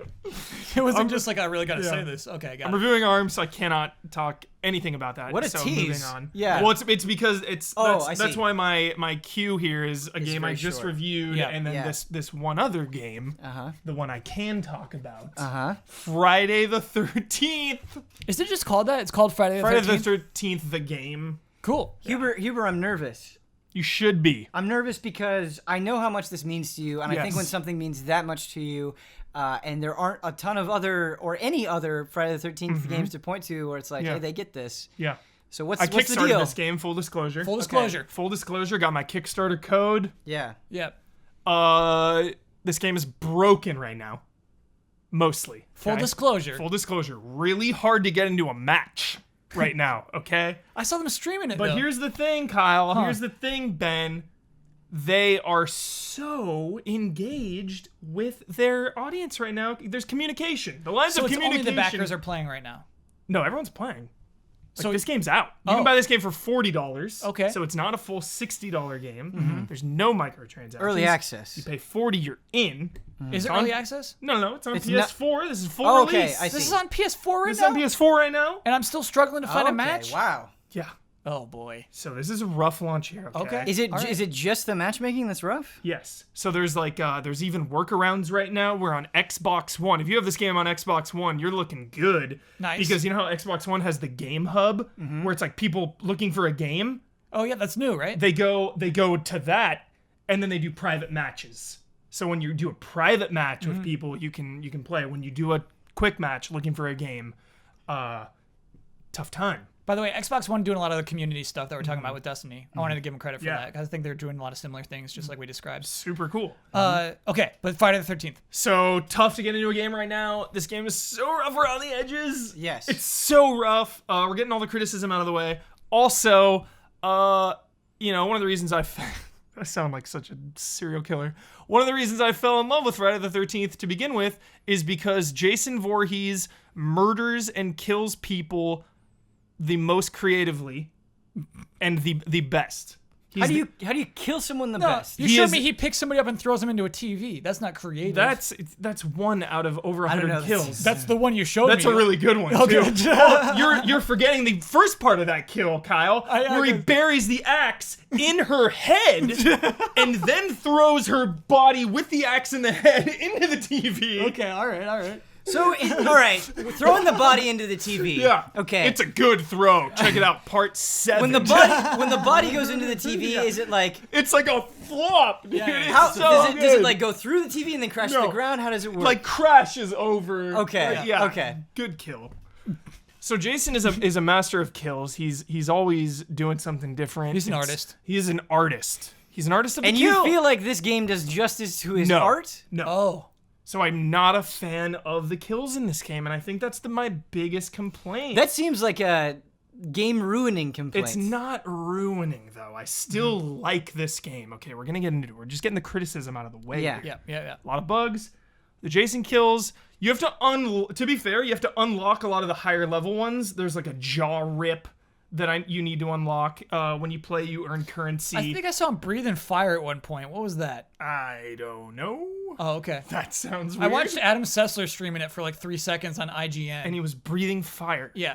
Okay, strange. And they were like, run. But sorry, go ahead. So, just a couple, I've unlocked a couple kills, and it just has to do with the tech and the graphics. Like, there's an eye gouge one, but the graphics are so limited that, like, you know, just all of a sudden blood will be on the person's face. You know, you're not really getting that Mortal Kombat X-ray style of, like, Crunch. Right. That crunch. You know, you're not getting that impact. Yep. There's another one, a nice good choke. Two-handed choke. There's like, you know, my favorite one was the head crunch or the skull crush. Good sound effects. He just like grabs the person and goes. But again, you're not seeing the person's like head crush and like eyes pop out. It's because of the limited tech. It's made with Unreal 4, but you know, there's just some jank. Do you have to play 5 matches to be able to be Jason? No. So it was funny. I was reading IGN's review in progress. Damon Hatfield was playing it, and he was saying he played all day and was only Jason once. Whoa. But if you go in the menus, you can put your preference to who you want to spawn as. I did Jason immediately. The first like 3 matches I played, I was Jason. Nice. So it was meant to be. I was pumped. You know, you start out in the log cabin. Pamela Voorhees' head is there. It's like there's these scenes from the movies that are there. Like they clearly love this stuff. The music is awesome. Did you win? I killed like 5 out of 7, so Nice. like 2 got away. Oh, so you don't win if 2 survive. But when it was over, she was pleased. Because like you hear her talking to you, like, good job, Jason. Like, yeah, 5 out of 7 is pretty good. That's a lot of she murder. was pumped. You know, I made mom happy. And, you know, you can unlock different Jasons. You can get the Friday the 13th Part 2 one with the bag. And he has a pickaxe. They have different weapons. You can get the one from 3, one of my favorites. Friday the 13th Part 6 is my all-time favorite Friday the 13th. That one's, like, more mutant style, where he, like, comes back to life. He has a spear, but he can't run. He can only walk. Cool. So he's just walking at these people. Jason has different powers. You can like kind of like warp through, which I was super against. Okay, hear me out. Because it makes him like a weird ghost. A weird ghost thing, but it's like their answer to like, how is Jason always popping up in places when, you know, you see him a mile away and all of a sudden he's there. Like, you know, we're giving that context. From Bad context, though. Yeah, bad context. He's not a ghost who can float through stuff. He's not a ghost that can float through stuff. Like, here's what I actually. So one thing I like that they did is like the static film. Yeah. I think that's a good way to kind of he's make coming. that work. The music starts elevating. Yeah. Like there are some intense moments, dude, when I was hiding under a bed and he's coming in, breaking the door down. But it like messes with your vision, and I think that's a kind of fair way to balance out a fast teenager versus a slow Jason. Totally. So I think we're gonna go into the good stuff. Okay. Yeah. I think the mechanics and the core stuff here is good. Also, is it just? So I'm gonna I'll go into the nitty gritty here. Okay. So you start out as Jason, say, and there's 8 other counselors, and the faster they move, the more noise they make. If they find a dead body, their fear rises, and because of their fear, when you're playing as Jason, you see like a little beep. So you kind of want to throw the dead bodies out in the open. Yeah, kill them in the open. You know, they're there.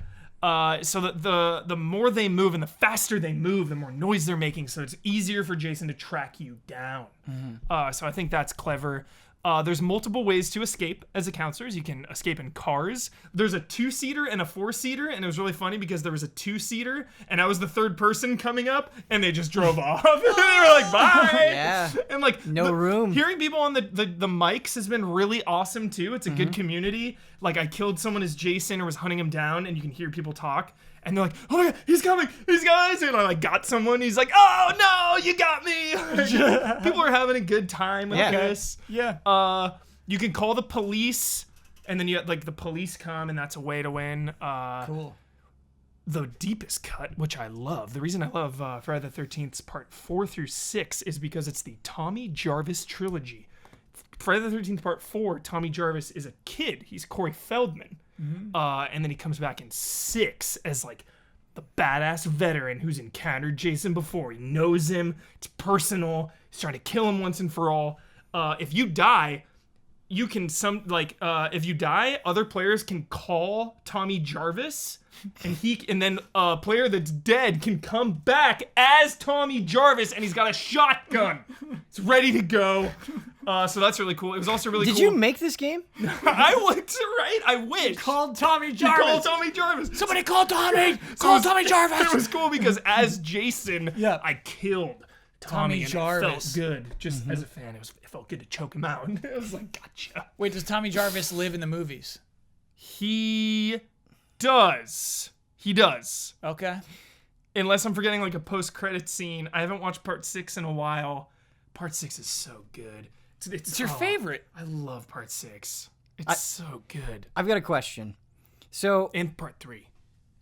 the areas that you're exploring, a fear that I would have is that the first couple of times I played, it'd be really tense, it'd be really exciting, and of course, you're playing with different people, that changes things. But I'd be worried, like, okay, like this Jason has played a lot, they know where the hiding spots are, like they know how to get to us, and so is there enough variety? Are these places that you are like hunting around in interesting enough? Is there enough to? So there's only 3 maps, and they mostly look the same. There's like Higgins Haven or whatever, and they're all Crystal camps? Lake. Yeah, so they mostly look the same. Where the items spawn is randomly generated. I see. So you never know where the car keys are going to be. You never know where the propeller is going to be. It's also cool because as Jason, I felt powerful, but at the same time, a couple minutes go by and you don't find anyone. You're like, dude, they're escaping. They're getting out of here. There's this urgency to find someone. It's cool too because when you're a counselor, like you have to say you have to fix the boat. You got to put like gas in it or the propeller on. When you have the propeller, that's all you're holding. So you have to like let go of a weapon. Yeah. And you have to go, and then you have to do the mini game where it's like you're installing this. And that's freaking, like, I was installing this propeller, and I saw Jason, like, kind of far away, but he was, like, coming closer. I'm, like, doing this. So there is, like, a palpable tension. So, another question. If I was a counselor and I was like, oh, man, Jason's coming, what would, like, send me into a rage? And what I would be worried about is, like, okay, is picking stuff up, is interacting with things, is moving around, like, is all of that spot on? Because if you feel like you get caught and it's like, no, it's because I couldn't select the right thing, that would drive me stuff crazy. Feels good, but again, this game's rough right now. There was a time when I was Jason and I broke a door down with my axe, and like someone jumped out the back window, so I was gonna go around to like get him. First of all, think about how cool that sounds. That's really cool. I'm smashing down a door with an axe, and through the hole in the door, I see somebody jump out the back window. Yeah, this is good so far. Hyped. Yeah. Then I got like stuck on like some invisible like thing. I couldn't move. No. But it's just that once. Yeah. Those moments do happen. There's a lot of cool moments that happen. One time, I was a counselor. I took a bear trap, barred the door. Okay? I barred the door. I took a bear trap. I put it right in front of the door, and then I had my rifle, my shotgun. You're ready. I waited there. Yeah. I waited there. He's busting in, and I'm just like, oh, come to me, Jason. Come to me. Yeah. He busts in. He gets stuck on the bear trap. I shoot him in the head with a shotgun, and then like run past him. I'm gone. He was stunned. Apparently, there's a way to kill him. In the review in progress from Damon on IGN, he was like, yo, there's a way to like kill Jason, but they're not telling us exactly how just yet. I'm sure by now it's been discovered. You summon Freddy. Yeah. You summon Freddy, Yeah. or Tommy Jarvis maybe is the only one who can, like, kill him. Sure. So there's a way to take him out. What I really want to do, and it would take a lot of coordination, I really want to experiment. I really want to get a really tight-knit group of counselors and just, like, let's go to war. We all find a weapon, we all just stand there, and we wait for Jason to come, and then we just wail on him. I want to see if that's a viable strategy. Let's go to war. Like, Don't bother with Rally keys. the allies. rally the allies. Like, I want to do that. Yeah. Man, it really sounds like overall, when you say it's rough, you acknowledge it. There are Yeah. problems, there are things that need to be fixed, but like the excitement that you're sharing, it doesn't seem like any of this stuff is impeding on like really great moments. It's really not. There's great moments. Yeah. I mean, sure, I love Friday the 13th. That's got to be a factor. You know, if you don't love Friday the 13th, you're probably not going to want to put up with this jank. But I keep, you know, I've been busy this weekend, but I was like, one more match. One more match. One more match. Like, I kept wanting to go in and play one more. There's a lot of progression. Yeah. You can, again, level up Jason's kills. What about the counselors? So the counselors, you unlock more counselors as you go. They all have different stats, whether it's like more stamina, more stealth, and then you can roll perks with points, and that gives them additional strengths and weaknesses. So, like, the more time you put in, the more powerful you are, straight up, especially as a counselor. Like, the more time you put in, you're gonna have a more of an edge. So, Huber, I'm into it. I did not want to derail Yeah. the Friday the 13th train. It was just That's it. a lot of joy from you, but Yeah. I do have some news for the panel. Ooh. I didn't think it would come up. I didn't think there would be any game that would be talking about that there would be a need to utter the words "bear trap," but it turns out it's been a long time. Oh no. But we have We're finally, in it. Yep, we have finally big triggered bear trap, and since that has been said, we have entered a frame trap, and we need to get out. These are the terms. Okay. The game is called Who Said That? I have 5 quotes that are being shown to me right now. And after I say each of these quotes, you'll be given 3 options. It's a video game quote from a video game character, and the 3 options of the video game characters. Who said that quote? Okay.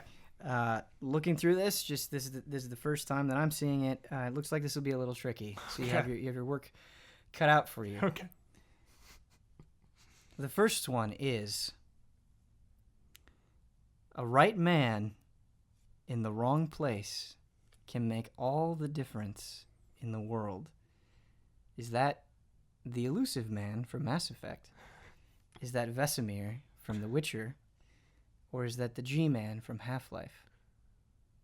Again, the quote is, a right man in the wrong place can make all the difference in the world. I'm gonna That's say G-Man. I'm gonna say the elusive man. Wow, I was expecting that to go the other way. Kyle Bossman is right with the G-Man. Sweet. Sick.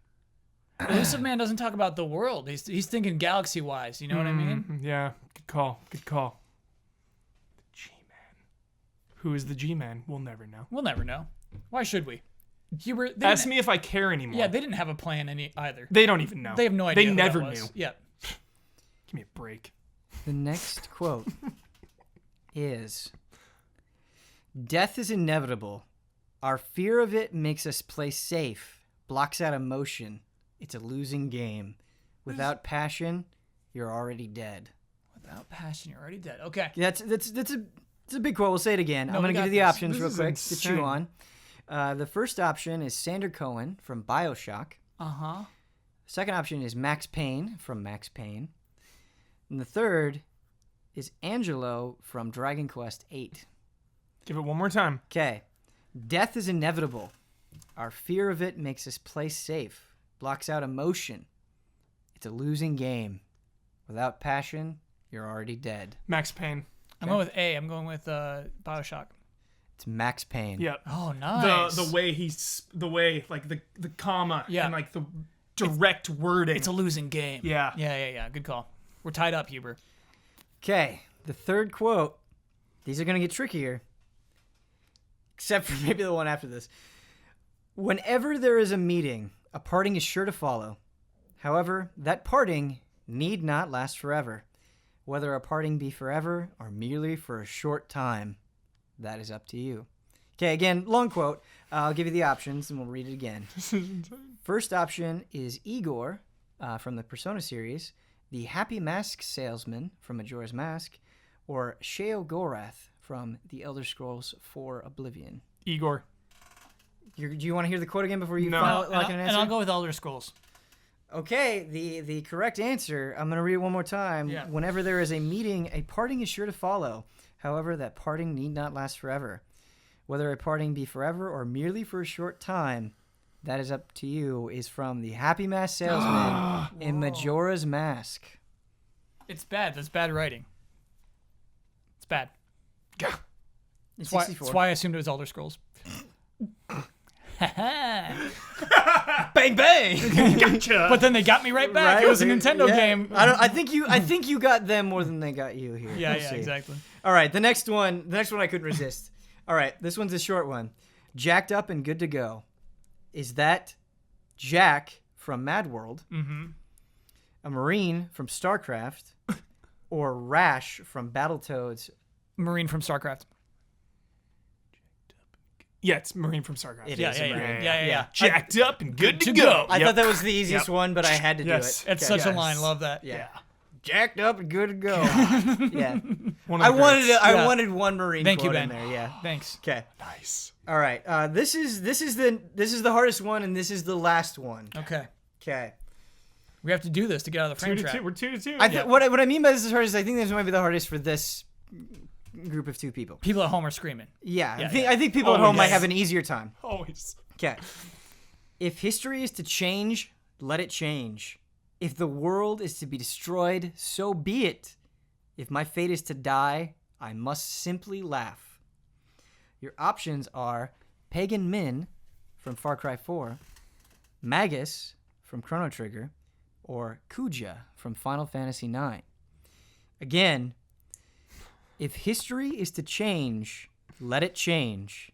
If the world is to be destroyed, so be it. If my fate is to die, I must simply laugh. Pagan Min, Far Cry 4, Magus, Chrono Trigger, Kuja, Final Fantasy IX. Magus. It's Magus from Yes. Chrono Trigger. Well done! Wow. You know what? We're going to do something new. And I've been told that I've been given permission to do this since both of you got the final question right, and that was the most surprising. Mm-hmm. You can collectively get us out of the frame trap, however you see fit. Okay, we're gonna do a fusion. We're going to fuse out of here. That is acceptable. Okay. How is it? Is it right then left then right? Show me. Okay. This. Uh-huh. This. Okay. So this. Yeah. Yeah. Right? No. First Yeah. together. Yeah. Bing. Bang. Bang. Boom. Okay. But no. Let me do it for real. Okay. Wait, and when do we say fusion? Fusion. Ho! Okay. Is it ha or ho? I think. Fusion ha? I think it's fusion ha. Okay. Okay. Maybe not. I'm doubting myself. I thought Okay. it was ho, but maybe it's ha. All right. Start in. Okay. Fusion ha! And just like that, we're out. Yes. It was the fates. It was the fates that made me think Chrono Trigger. Okay. History. Yeah, Talking yeah. about History and yeah. fates. I yeah. tried to, the way that I wanted to do the options is where, like, you might knee-jerk think it's any one of them. Yeah. Like, the more you thought about it, the more it would... Well-designed game. I like Okay, that. yeah. That's fun. Cool. Checked up and good to go. Huber, do you have anything else that you want to say about Friday the 14th, or are we ready to move on? Ready to move on? Hope it Okay. gets patched. Hope it gets patched and they iron some of these things out. I appreciate the communication. That's all we need. Yep. You know? Even when you start the game, it says, yo, we're aware of the issues. We're working day and night on it. Like, they're all over it.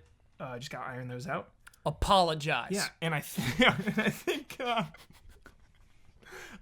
even, you know, when we get the inevitable Huber versus Easy Allies stream in Oh, there, man. it's gonna be awesome. I hope you beat all of us. I hope you just Just- kill all of us. Yeah. And the patrons as well. Like, I want to stream it so badly with a big group.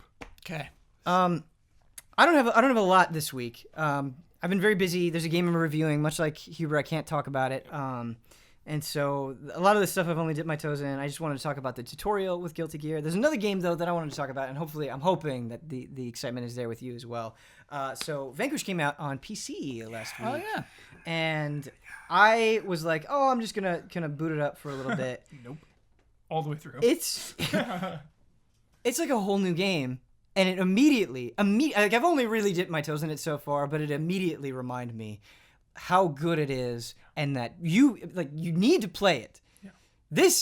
I realize that when people talk about Platinum, they talk about Bayonetta, they talk about Metal Gear Rising. I don't feel like people mention Vanquish with the same frequency. Yeah. Vanquish is that good. Like, and especially at 60 frames per second. So on console, it was 30 frames. That 60 frames in a game like this makes a huge difference, because this is a game about speed. You're this dude in this crazy suit, and what you can do is you just rocket forward and you slide on your knees, and you're darting behind all of these robots and shooting them. There are bigger robots that you're shooting in their weak spot, and it feels so good. But it's not just a game where you look cool. I love how simple it kind of is, but how much it makes you think, because when you're sliding around on your knees, or when you're using the slow motion ability, it's consuming a meter. And you have to kind of plan, like, all right, how do I use this meter to get to that weak spot that I need to shoot? And another thing that Vanquish does really, really well is just the chaos, the level of chaos. And I think this is something that Platinum excels at in general. But when you're going into that mission, it's not just like, okay, here's this one group of guys, this is the one conflict that's happening. It's like, no, there's a group of guys coming in, there are other robots on turrets over there, there are missiles coming in from all over the place, explosions, the rest of my unit is like huddled behind these barricades, and it's just, there's so much going on, but it's like it feels like you're actually in this crazy future space battle. Like there are crazy cutscenes in this game where you're doing ridiculous things. What you're doing in the game matches up to that, and I think that's so cool. This game taught me that I shouldn't approach every game the same way. Mm-hmm. This is a big game for me. This is Shinji Mikami. This is a, I feel like every game changes my life, but here's another one. Yeah. Vanquish. I started out playing this game like I would any other game. I'm like, oh, well, I don't really need to dive around. Like, I can just kind of, get in there and shoot everyone. Take cover, pop. Take cover, shoot everyone, take everyone out. So be it. I was like, well, I'm not really having fun. Like, I'm just gonna go for it. I'm gonna just start sliding around. Right. And that forced me to kind of, look at it differently and play it differently, and creator's intent, so to speak, but. Right. It taught me to not play. That was a time of cover shooters too. Right. So it taught me to kind of break out of that and to just have fun and experiment and try different things and slide in there and move around. And yeah, totally. And it's a great point that you bring up, because I feel like what Vanquish is doing. How many third-person cover shooters have you played where it's like, okay, this is just kind of a variation of the same thing? How Vanquish uses cover is, it's not like, okay, get behind this and just peck away until they're all dead. No, you use cover because, like, you shot yourself in there and you just need a second to, like, not die. Survey what's happening. Okay, go. Right. Cover in Vanquish is just this, like, oh my god, I just need to protect myself for just a little bit. But a lot of the times in these skirmishes, you're putting yourself out there. You're like, and you have to. I feel like the game does a good job of overwhelming you to the point where you especially in later levels where you can't just say huddled up. And I like that. I like that this is a game that's using, like, and getting into cover feels good. It feels natural. It feels like all of those other games, but like they're taking this and flipping it on its head. It's sure. I know I praise Shinji Mikami a lot. I'm sorry, but it's that philosophy, that Mikami philosophy of being able to fight back against overwhelming odds. Mm-hmm. It is his philosophy to its core. It's Vanquish. Ben, I gotta posit something. Here's why I think it may not be remembered as well as his other games. Story and character. Bad. It's pretty bare bones. I couldn't even tell you one thing about the story. I haven't played in years, mind you, but I couldn't tell you. All I remember is like the president, right? You're trying to save the president? Save someone and you're on a big orbital thing. Okay. Sure, I'm with you, but here's where I was sold is just the lines that he has are very good. It's just this character that has a helmet on most of the time, smoking, and they like question it, and they're like, "Wait, why are you doing that?" And he's like, I want to.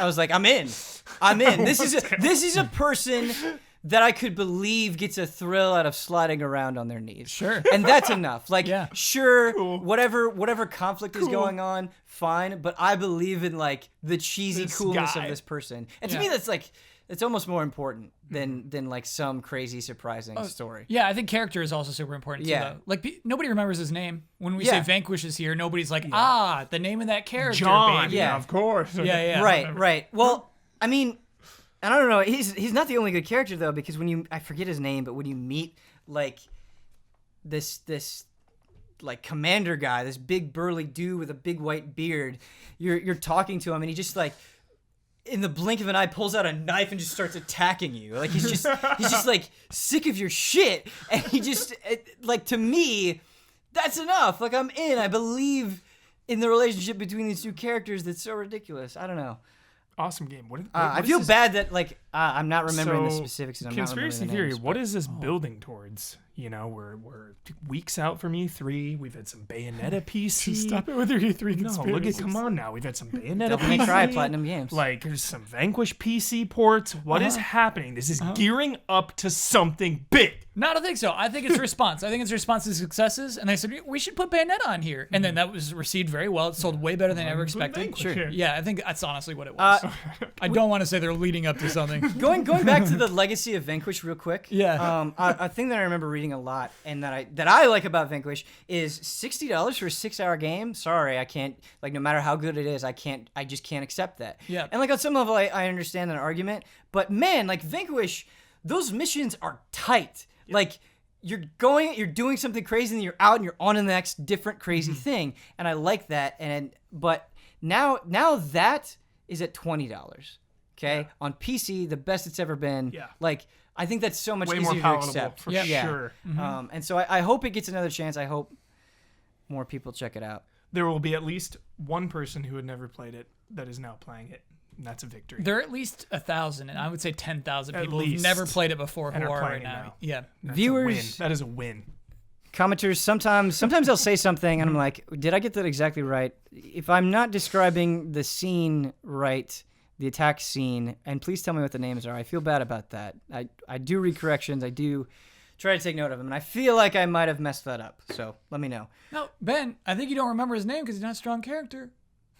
No, I don't think so. I'm just bad with names. I'm right. with you, and I'm not trying to make excuses for the game. Yeah. But I'm really just terrible and awful at names. This came at a time when I cared about story even more than I do now, and I can remember the takeaway from the story was it being disappointing. Sure. But again, that was so. But did when you this think? game come out? Like, But the game itself is still so. Yeah. 2007? Did you think the characters were good, or do you think I'm puffing up the characters too much? I don't remember. Okay. I just remember thinking the story was like meh. Will you play it But on I PC? loved the game.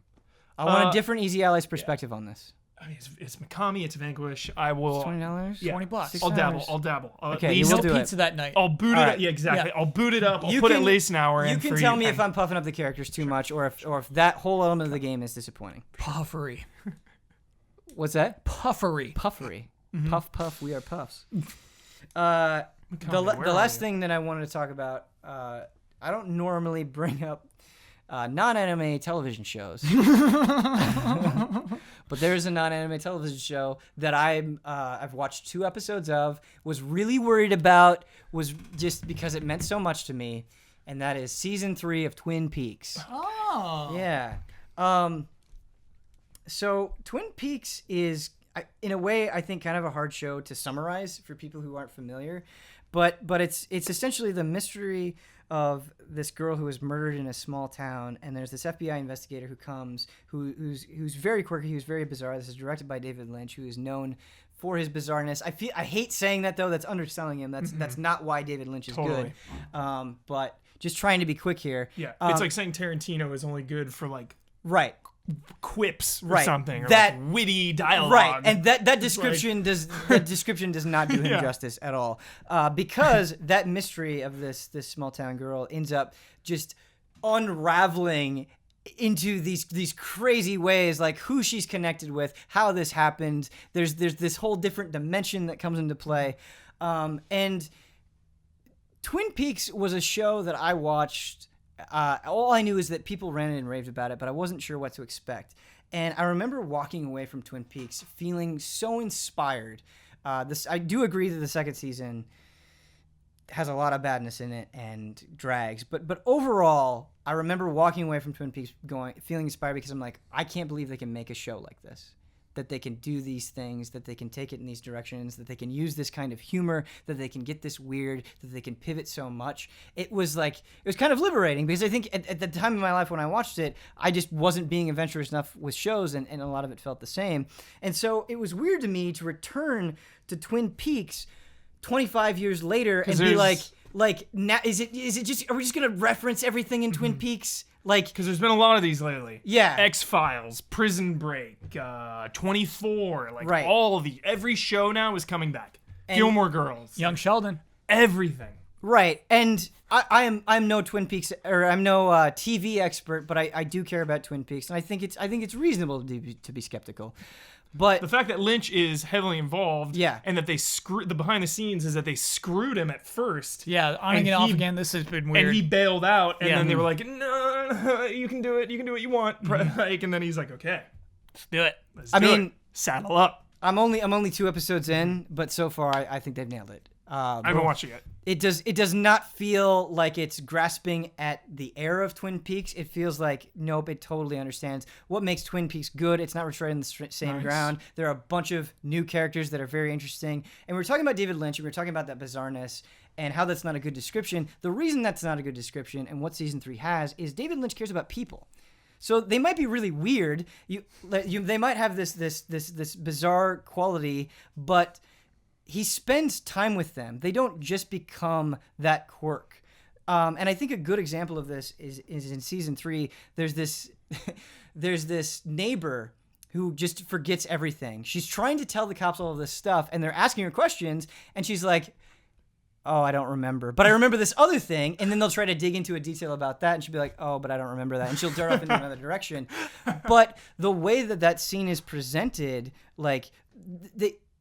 Lynch has a tendency to not move quickly. I mean, these scenes where you're interacting with these quirky characters, he just hangs on them. And I think the reason he hangs on them is he wants to take a step back and say, no, like this isn't just a joke.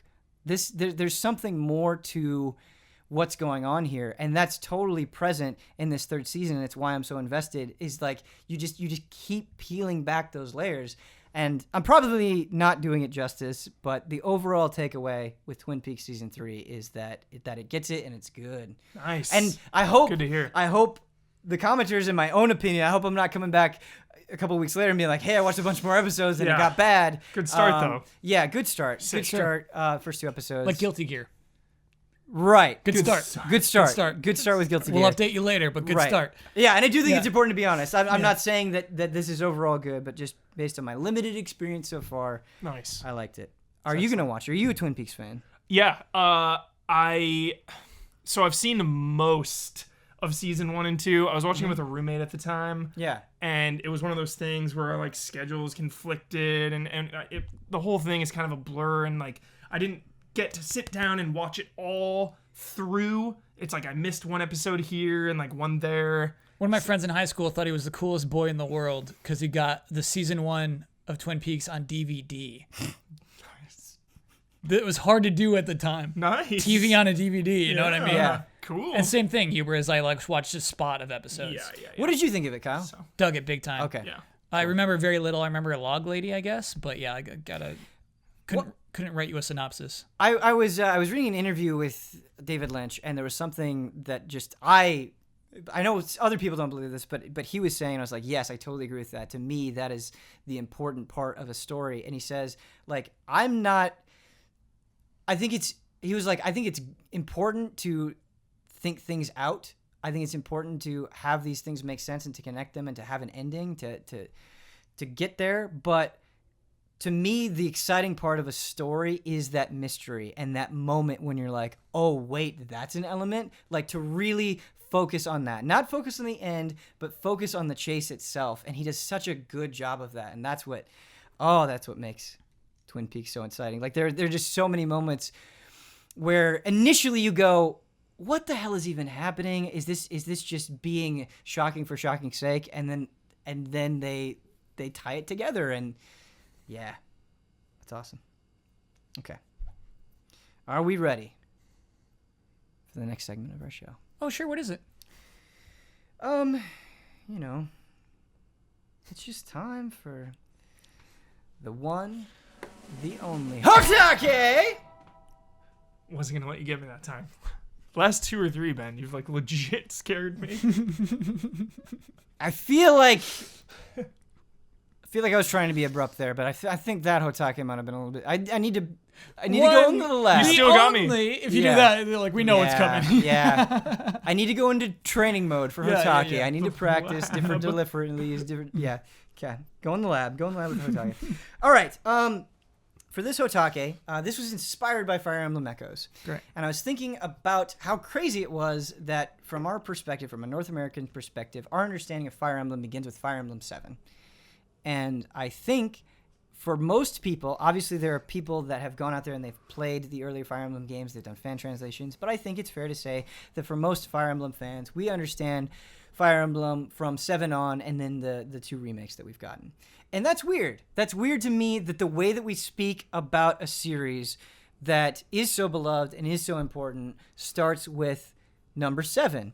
And this is not the only time this has happened. I mean, think about the way that we think about Mother. Again, some people have played the supposedly excellent fan translation of Mother 3, but for a lot of people, it's just Earthbound. I mean, Earthbound Beginnings was very, very recently.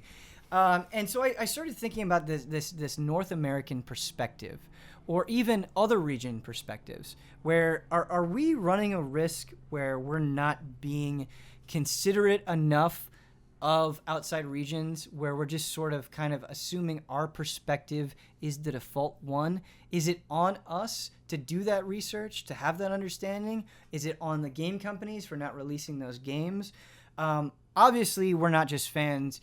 We're also people that cover games and talk about them. And so, of course, does that bring any extra responsibility with how we talk about these things? Ben, this is a fun question. This is a sticky one, for sure. Because the answer to your first question is yes. Games media is over-skewed toward the North American experience. And that's weird. That's definitely a weird thing. Certain things are more popular to us. There's this whole realm of PC games that were only popular in Europe as well. And those are just, beloved, but we don't know them. I don't know those games. And so it's so strange to discredit them, to live in this world, this historical world of assuming that those games did not have any influence on the games that we play today. And so you're right, Ben, it's kind of on us. We should know about Fire Emblems 1 through 6, right? We should know about those things, but access is a huge issue. Access is a huge issue. Yeah, I want to talk about that access. Huber, so let's say we all decide we need to know more about this stuff. Does that mean we go and download ROMs and play fan translation? Is that the appropriate way to do it? If there's no other way? That's illegal. Yeah. So, just kidding. What do you Why think are you just about kidding? it? That is illegal. What do you It is illegal. Yeah. But I mean, if you do that in the private, I don't know. If that's the only way to play a game, like you're okay with it. ROMs are a sticky situation. Yeah. It is illegal, but like I'm kind of the wrong person to ask with that whole situation, because I do not feel comfortable kind of doing ROMs. And when people back in the day were downloading music and TV shows, like, I just didn't like that. What don't you like about it? What's wrong? Hey, they're never gonna release this either anyway. Yeah. They're not losing money. They're not making money off those sales anyway. Yeah. It just didn't. Creator's intent, honestly. It just didn't feel like. It didn't feel right. It gives me like a sticky feeling. So Ben, I'll say one thing I've done recently is take it in my own hands and just buy Japanese carts and then play a translated ROM for those games. Or I've done that for one game, but I plan to do it for more. Yeah. It feels good. That feels all right. You feel you own the cart. You feel okay. True. Yeah. Let's emulate. Okay. I mean, I think this is going a little bit outside the scope of this HOTTAKE, but are you buying these Japanese cartridges used? Is that a factor? Because then you're not directly supporting the people who made them anyway, correct? Yeah. Right? But these games are so old. Is there a way to even do that? Right. There is not. Right. But you at least feel good that you paid for the physical version regardless. Yeah. Okay. Which is stupid. Because, yeah, somebody else profited off it, not the developers at all at that point. Mm-hmm. Weird. Stupid. Yeah. Illogical. Illogical. Do you think it's important, like, when we're talking about Fire Emblem, right? Yeah. For example, do you think it's important to say, like, hey, we would like to play those games? Do you think it's important to hammer that home to I don't know, sound that trumpet, as it were, or is that taking away from what they do bring over? It's weird, Ben. I think that the best you can do is be passionate about the things you're passionate about. Mm-hmm. I think of my sports radio hosts that I listen to all the time. Yeah. And a lot of them just don't like hockey. They don't talk about hockey. Mm-hmm. And so they don't know the history of hockey. They'll talk about it when it's the playoffs. They'll talk about what just happened. They won't know every player on a team. Right. And that's all we really expect of them. Mm-hmm. And so I think you can only be responsible for what you're exposed to. Obviously, we could go and play those games, and it would make us more knowledgeable about Fire Emblem. Right. But I don't think it's on us to do that unless we truly want to do that, unless that's truly our passion. If we're going out and being ignorant about Fire Emblem, then yeah, that's on us. If you're just shouting out ignorant opinions in an angry manner, you're doing the wrong thing. But if you play the accessible Fire Emblems and you like those, that's really all you can speak to. Yeah. Another factor in this HOTTAKE is I personally believe, and this is my own opinion, that when we divide games up regionally, what is done is, there are Japanese games and then there are Western games. And to me, that's a little strange because games come from all over the world. It's not just Japan and then everybody else. There's so many, like, games are coming from all over the world. Everywhere. Mm-hmm. And I believe that we need further delineation. We need to talk about, like, we can't just have this I feel like this sort of Western sensibility of, all right, this is what I understand about history from this part of the world. Like, people are using their own history from their own country to inform these games, and I feel like we're not considering that. But we are very considerate of, like, oh, this is the Japanese thing that it's coming from. So you know what I like talking about? Yeah. Yakuza. Okay. Let me bring up Yakuza because Yeah. it's actually relevant to this conversation. Mm-hmm. I put a lot of responsibility on the publishers to get this game out there, to get Yakuza out there. Yakuza came out, on PS1 or PlayStation 2. Yakuza 1 on PS2. And so Yakuza 0 comes out, there's new interest, revitalized interest, it sells really well, and then they go out of their way to release all of their games again on Amazon. There was a time not long ago, on disc, right? A couple months ago, and in a PS2 box. Yeah, that's pretty like crazy. The PS2, the PS3, Yakuza, all of them. So that's them directly making the games accessible again to people who maybe didn't have access in the first place. And Ben, I think that's awesome. I think another super good example of this recently is it Monster Boy that we just played? Yeah. So, Wonder Boy. Wonder Boy. Sorry, Yes. I always get it's confused. I'll never get it confusing. straight. It's Yep. confusing. It's Wonder Boy and then Monster World. Yep. Yeah. Wonder Boy is a wonderful way to preserve that game, to bring it up to modern standards somewhat, but to preserve that game as it was, but also modernize it in a certain way, show everything. It's so hard. You can't just throw a ROM up and say, this was history, be interested in this, because people won't. Right. I think of Martin Scorsese. I think of film. I think of film preservation. Yeah. Film goes back way farther than video games, but I feel like, maybe we need to start that video game preservation. Oh, and that's a strong case for piracy and emulation, is that that's the only way to preserve these things. Yeah. And I absolutely see that. But even still, Huber, I think that people won't be driven to go back to those old Fire Emblems because they don't match up. Echoes is another really good example, Ben, of just modernizing it, and I think that's what'll have to happen for these games to become history. The only reason I believe still that we got those Fire Emblem games in the US, that we start with 7, is Smash Bros. Just making that game and its historical relevance palatable, making it something that people today can care about, is the way to make people care about it. it's so hard to get people to care about anything today. You have to work to do it. You really can't just throw stuff up and say, this is history. Care about this, please. They won't. Mm-hmm. These are our old PC games. These are old Japanese games that never came to the U.S. Please, like, be interested. It's hard. It's so hard to get people interested. Sure, but I guess what I always feel conflicted about is you say, well, hey, here are good examples of publishers making their games accessible. That's what they need to do. If they don't do that, that makes it really hard. Yeah, whereas I view the role. I'm always hesitant to use the word journalist, but if we use the word journalist, right, like it, we're the ones that are supposed to know. We're the ones that are supposed to do that research. We're the ones where even if it's hard to get, we still get after it. I mean, Jeremy Parrish, right? He's on top of that stuff, right? Like I don't think. Do you think it's there's an extra calling for us where if we're going to talk about these games, we need to put in the effort to know what we're talking about. Like Kyle was saying, be passionate about what you're passionate about. I think there's other avenues, there's you can find someone that's passionate about anything. I'm sure you can go out there on the internet and look for someone who's so passionate about Fire Emblem. Mm-hmm. I can only manage what's going on right now with the games that are coming out and the ones I love. Right. I would love to play more. I can't even play the new Fire Emblems. How am I going to play the old ones? In response to that, I think you're right. And I was just trying to push you a little bit, but I think you're right where we're human and we have to, like, playing all of Fire Emblem is an easy thing to say, but it takes a lot of time. And right now with where we are, I don't think we're in a place where I can just say, all right, I'm just going to play all of Fire Emblem and know everything I can about all Fire Emblems. There's other games that I have to play. Mm-hmm.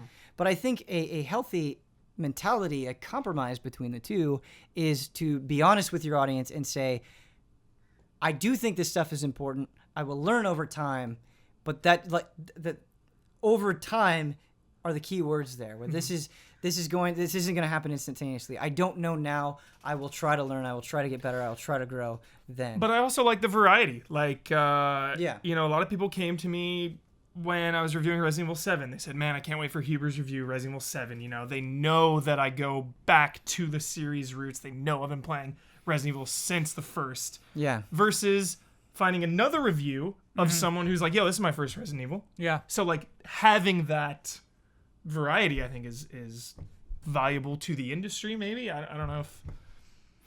It's not unvaluable to not have played those.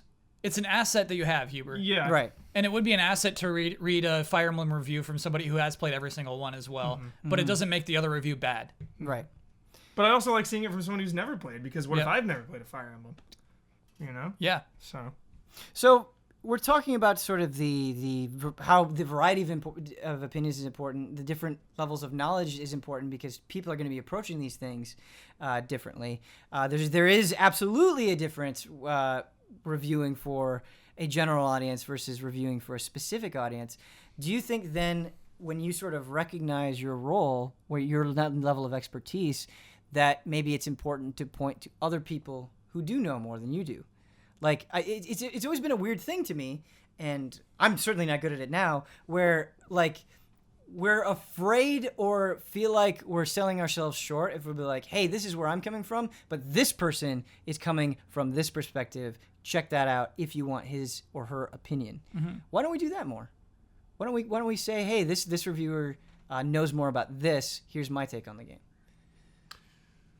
I don't know who I would like point to in those situations. Maybe I can dig into that. I do. All right. So in your ARMS review, what about it?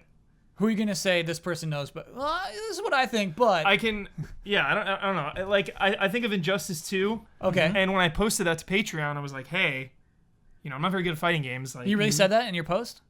Unless I deleted it. I'm pretty sure I did. You deleted that? Yeah, you don't have to do that. But it's like, hey, I've been playing Mortal Kombat for a very long time. I love DC. I'm trying to be even more open with where I'm coming from when I review a game. Not necessarily in the review specifically, but on the Patreon post, a little message saying, yo, here's where I am. Like, put this many hours in, or I want to get more into that. Sure. But, Ben, I think it's like totally unnecessary to point to other reviewers who you think may be more qualified. Yeah, I feel like Metacritic is that maybe in a sense, like people can go on Metacritic and kind of read the little quick blurb of everyone. You never have to presume that anyone is using you as their only source, because most of the time you're not anybody's single source. Yeah. I mean, I agree with you, and I think the reason that I agree with you is I think if your review is written well enough, your perspective will be abundantly clear. People will be like, oh, okay, I know where they're coming from. If I if I want to know more, I'll go to a different place that covers a different. Like I think of Prey. I reviewed Prey. Yeah. And I would say I'm more intimately knowledgeable with like those types of games versus fighting games because again, I've played a lot of fighting games, played a lot of Mortal Kombat games. Immersive sims, we call those types of games. Sure. I've played more percentage of immersive sims than my percentage of fighting games. So I feel like in the beginning of Prey, I kind of gave like a little bit of preface and backstory and context into the genre and the development of that game because I was more knowledgeable, and that felt good, felt stronger. But like some reviews, they're just I'm gonna say what I say the best I can, and my knowledge of the series maybe more on some and less on some, and that's something I kind of have to deal with. Okay. About a year ago, I wrote an article about developers in Chile.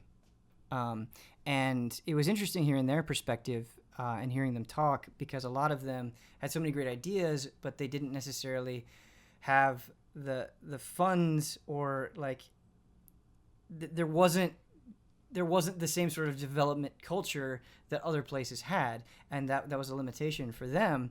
And I always think like from our perspective, right, that's not always an element that we consider, where we look at a game and if it doesn't look very good or it looks janky, we're immediately like, well, that's just a bad game. Is it important for us to think about the situations where these games are coming from outside of just being a consumer of it, outside of somebody who's talking about the narrative of games? Do we have a responsibility to shine a light on these places and help them grow?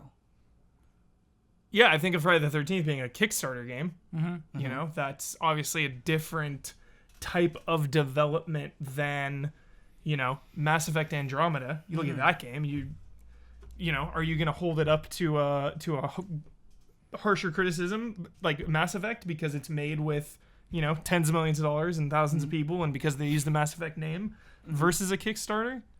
Like I think as long as you shine the light on each game's development a little bit, I think that's all you can do. I'm not necessarily talking about in the limitations of review, because I think I'm not saying I agree with this, but I'm saying one could argue that if you're reviewing something, that review is saying, okay, I'm recommending whether or not you purchase this, or at least I am recommending this or not. And I think maybe in a review sense, that's a little bit different. But I'm even just talking from a coverage standpoint of mentioning on the podcast of writing an article about, of shooting a video on. So Ben, this is a really weird problem, and I think it almost. I'm going to talk about Super Future for a second. Okay. I think it's a language thing. I think that because we can speak English and because the language of English can be appreciated in more countries than most any other, we have this advantage of our coverage being accepted all over. We have international fans from countries who, like, if they made in their own language, they made podcasts, we would not understand what they're saying. Whereas they can, even as English as their second language, understand what we're saying. Right. There's some issues there. There's some issues where that's the history that gets remembered because those people who are the media, those people who do have the most exposure, and the things that those people are exposed to are the things that get remembered and passed down in history. That sucks. When I think of the Super Future, when I think of this idea of everybody sharing a language, which I think we're getting close to. You think of an MMO where you type in a thing and that actually gets auto-translated. Yeah. I do see that in the future. I see that in the singularity. I think as all of us being on the same level, the same plane, being to communicate with each other. At that point, Ben, then we can all be on the same plane of sharing ideas and video game concepts and video game history. And we could say this game happened in this and this and this, and here's what it meant. Those sci-fi devices where you just speak and it does the language and you translates it for you. Yeah. I mean, beyond my lifetime. But I mean, I think really that's a huge root of what those problems are today. Absolutely. it's a weird issue. Kyle, I think that is an excellent point. That a lot of it is coming down to language, and I too want to be optimistic about the future. But I guess in the right now, do we just say that sucks and leave it at that, or do we say that sucks and are there things that we can do about it? Are there ways that we can make it better, or is that even our responsibility? I still think it's about following your interests, Yeah. Don't force yourself to do research on things that might not interest you because it'll come off in what you're saying about it. Sure. Absolutely. But it is, I think, important to have a global perspective. To keep in mind that not everybody lived the same life you did. And just introduce things when you talk about them and things like that. But it's something you have to be cognizant of, but it isn't easy to be cognizant of. When those around us, like we all know what the N64 was, and we all had friends who were owned an N64. It's just weird. It's really weird. We have shared experiences that we assume are shared, but aren't by our entire audience. Okay. That is this episode's HOTTAKE. That got serious. Yeah. That wasn't like rank a thing. That wasn't like let's rank a list. That was No. That was like HOTTAKE meets Final Bossman right there. Yeah. That's what I like. It's always hard, and this is a show that I have to constantly evaluate and reevaluate, and it's not just about what the people want. It is about what the people want in some sense, but in another, I have to think like, hey, are we on the right track here? And it's tough because sometimes there are definitely HOTTAKEs I've backed away from where I'm like, I don't think I have enough to offer a perspective on this or a question, and I don't think we came to any solutions here. But sometimes, and what I'm realizing is maybe the question is just enough. Maybe the question that starts that conversation is enough, and that's definitely a learning experience. Okay. Do you want to say that positively, more games are more available than they've ever been, which is a good thing. Digitally and online and remasters and re-releasing these old games to the masses. Virtual console is such a cool thing.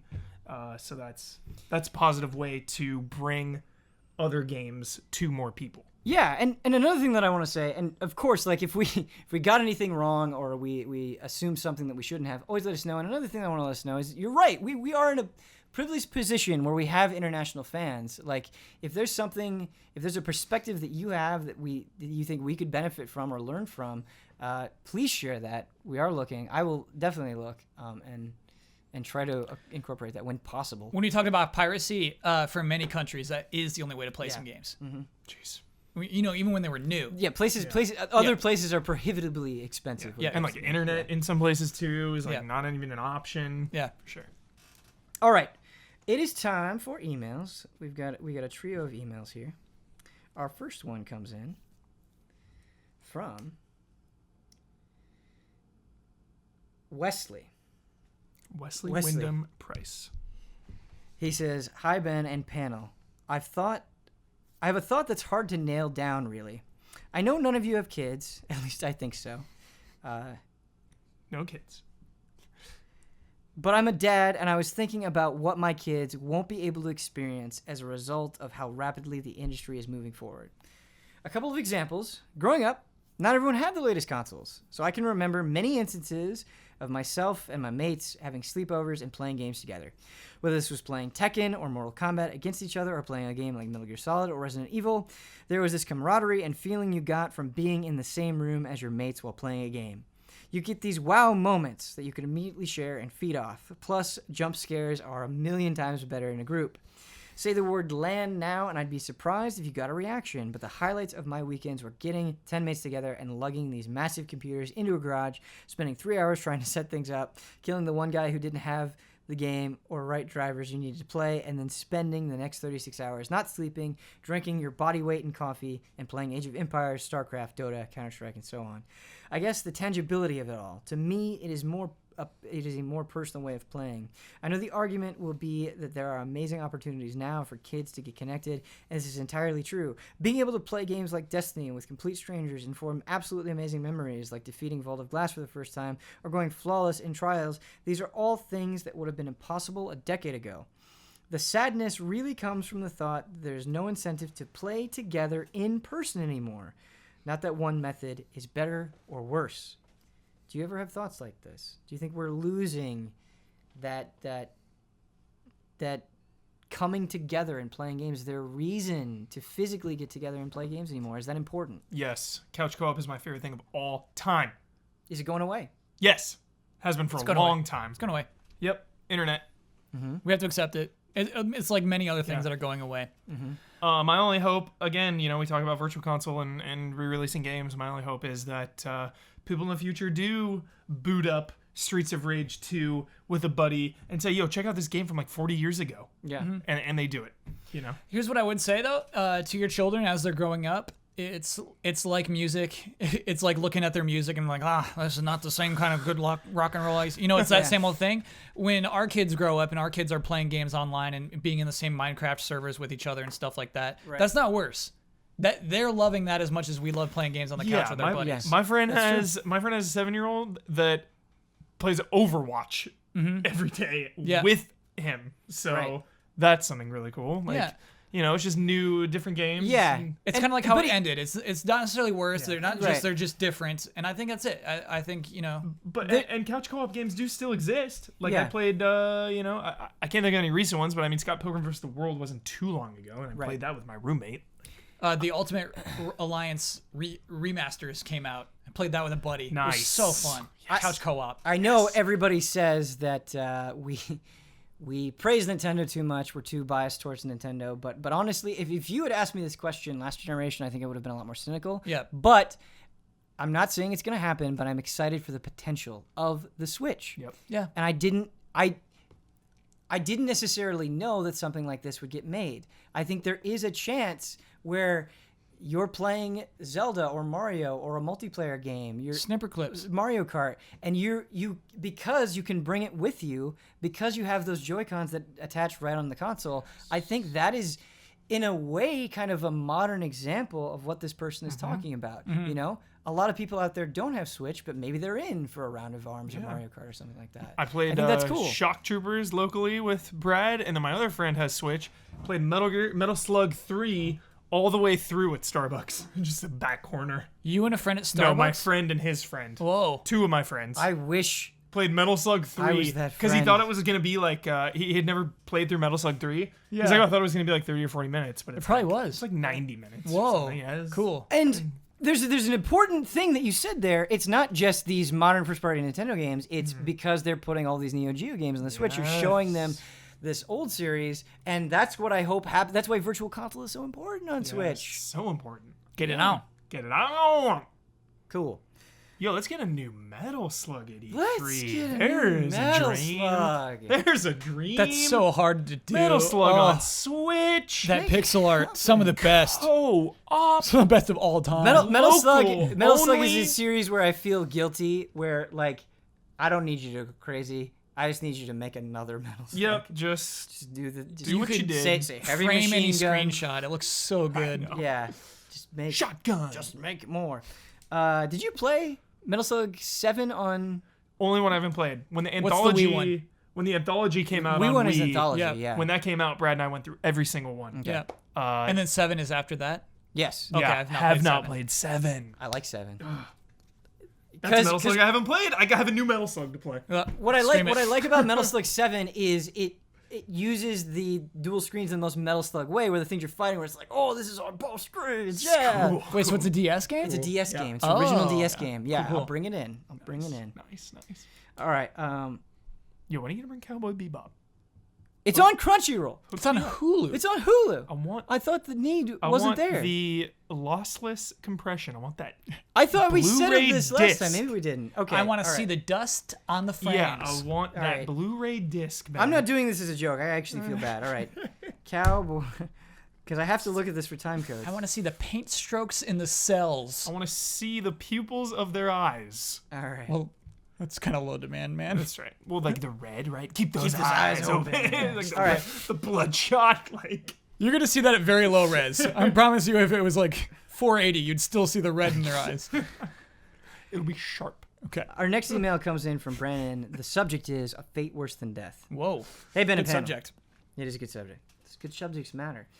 Hoping to get your thoughts on different ways to punish mistakes in games rather than character death or restarting the player at the most recent checkpoint.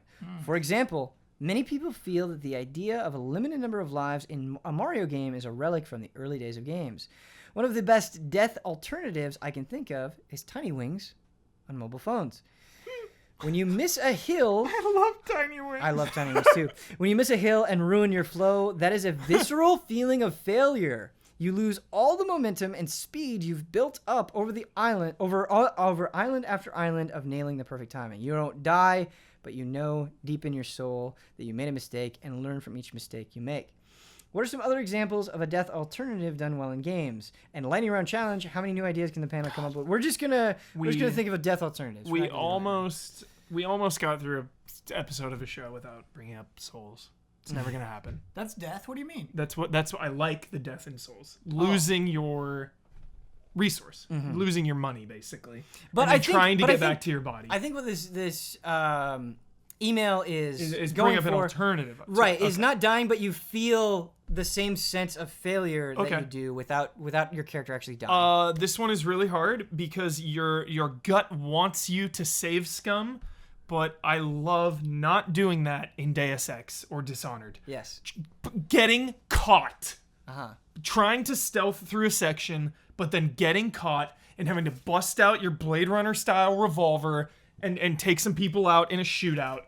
You know, you just got to adapt. You let it happen. You let it go. It puts you more in the moment. But it feels bad, you know, when you're trying to stealth through and someone's like, "Hey," and you're like, "Oh." I'm thinking of like oh man, like Wario can't die. I'm thinking of like Pikmin. Your Pikmin can die and it feels awful, but Olimar's never gonna die unless you run out of days. What about Fire Emblem? It's death. Death is hard in Fire Emblem. Yeah, it's XCOM. honestly been hard for me to think of games where. I think Pikmin is an interesting example though because it's not so much about the death because you yourself are not dying in the same way, but you are seeing a lot of these things that you are responsible for dying. Yeah, and they're also your resources. They're your Right. tools. Right. But you do end up caring for them at the same time. It sucks when Pikmin die. That's close. Olimar can't die, by the way. You can like get hit by a boss, I guess. I was thinking of dialogue options, specifically in like Telltale games where I really care about a character, and I say something and they kind of scoff at me or like hate me. Yeah. That feels really bad. That feels totally. like a failure. Totally. For not being able to read the situation. That's a but good it's one. hard. That death is so common. It's hard to think of examples. It's tough. Yeah, because almost Tiny Wings is a really fun example. But if there's a game you're playing on a console where you don't die, you just kind of like clumsily get back up and then keep playing, that game would not be reviewed well.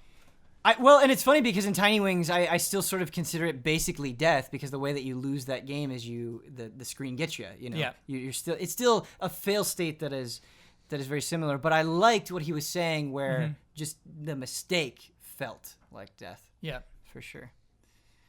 Another example. Here we go. Overcooked. Is really good. You play till the time runs out. You play until the time runs out, but there's always that moment in Overcooked where it's not the end that feels bad. It's when you know that you failed. Yeah. When you're like, we grabbed the wrong thing, or you didn't wash the dishes. Oh, that feels fire. as bad. Yeah, nothing's as gonna a kill death. you. Yeah, that's a good one. Good example, Ben. Do we have any more, or are we moving on to the last email? That's the best one. Okay. Frame Trap, biggest gaming regrets. What about wasting ammo? Sorry. Oh, no. It's good. Resident it's good. Evil. It's good. Missing But you Magnum. can still die. You can still die. No. Resident Evil. Missing, I like this. Missing I like Magnum this. shots. Yeah. Totally. Missing those shots. Totally. Might as well reload. Or have you ever like accidentally used a healing item? Yep. And you're like, oh, is it full health? Yeah. Or another bad one. Time out. It's not fair because the reason those things matter is because there is death. For sure. Those Sure. things I got wouldn't one. hurt without death. I do have one. That's a Okay. good point. Okay. when there's multiple paths to go down, 3, 4, whatever, And the door locks behind you. and you go down one Yep. and it locks and you can't see the other ones. Oh, yeah. You're like, ugh, That's worse than death. That's absolutely worse than death. I missed an item. I missed a collectible. Yeah. Dang it. That hurts. God. That's good. Biggest gaming regrets. Hi, allies. I have a question about your biggest gaming regrets. This is a very broad question, but I started thinking about it recently when I remembered a funny and yet depressing story from when I was in college. Desperate for cash, I sold a friend my copy of The Legend of Zelda Wind Waker. The Wind Waker for the GameCube for measly $10. You read that right, $10. It's inexcusable, I know. One of my absolute favorite games of all time. Years later, my friend actually looked for that game to sell it back to me, but it was lost in his parents' garage, and alas, my gaming sin was never rectified. Do you have any similar stories? Or what would be some of your biggest gaming regrets? I think what I like about his example is it's not a regret within the game itself. It is what you did with like a physical game or something that happened to you. I bought Okami on PS2, and like a year later, I finally got around to it and went to go play it, and when I opened it up, the disc was gone. Oh my god. Pristine box, pristine instruction manual. Yeah. It had like the glisten of a new PS2 box. The glisten. Because I keep all my games in like this airtight Yep. container. Gone. No idea where it is. So also, another game that's gone, thankfully I had already played it, Yakuza 2. Gone. What Gone. happened? Get it off Amazon, dude. It's back. Gone. Have the box, disc, It's gone. under Brad's bed. Just Brad lost in has the it. shuffle. Brad took it. Yeah. That's the official narrative. It's under his bed. Yeah. Brad, look under your bed, dude. Hey, I found you too. So I've traded in many games in my time, and Yeah. actually I have very few left because I really don't mind purging. I don't mind not having them. And when I ever come back and say, man, I really like that game, I just buy it again. To me, that cost is worth the expense of the space. to get rid of something. Yeah, of the clutter of just having them all.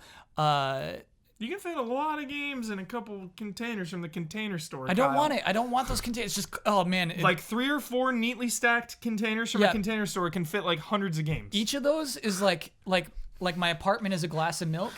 Each of those is like you're dropping a fingernail in my glass of milk. Each little container, each little thing of things. You're right. It all drives me crazy a little bit I sometimes. do take advantage of my grandma. I do have a couple boxes Hey, your grandma's place? in her Your poor garage. grandma. Oh, In her your garage, poor she only has grandma. one car. It's a 2-car garage. My grandma, if she doesn't need the garage space. Yeah. She's told me, Yeah. But thanks, grandma. Yeah, I'd say don't even. I mean, that Wind Waker. Just get a new Wind Waker. Get Wind Waker HD. Well, we're gonna see. Don't feel sad about it. It's gone. Material things, they will only lead you to ruin.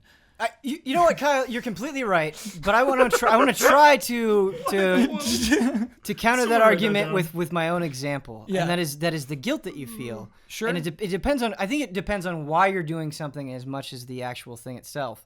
And I think I've told this story before, so forgive me if you've heard it, but I think this is why I'm such a hoarder with video games, or one of the reasons. There are many reasons, but this is one of the reasons. When I was in middle school. In late elementary school, I was just obsessed with Pokemon. I loved it. I had all of the Pokemon games, Pokemon Red, Blue, Yellow, Gold, Silver, Crystal, Pinball. I loved them. I played them to death. Just all I did was I carried that Game Boy with me everywhere I played Pokemon. And then I remember it was like the school, it was a small class. I was in a Catholic school, small class in the Midwest. The class that I was decided the people I talked about Pokemon with every day just decided it wasn't cool anymore. Oh, no. And they'd be like, "Are you still doing that?" Mm-hmm. And I thought...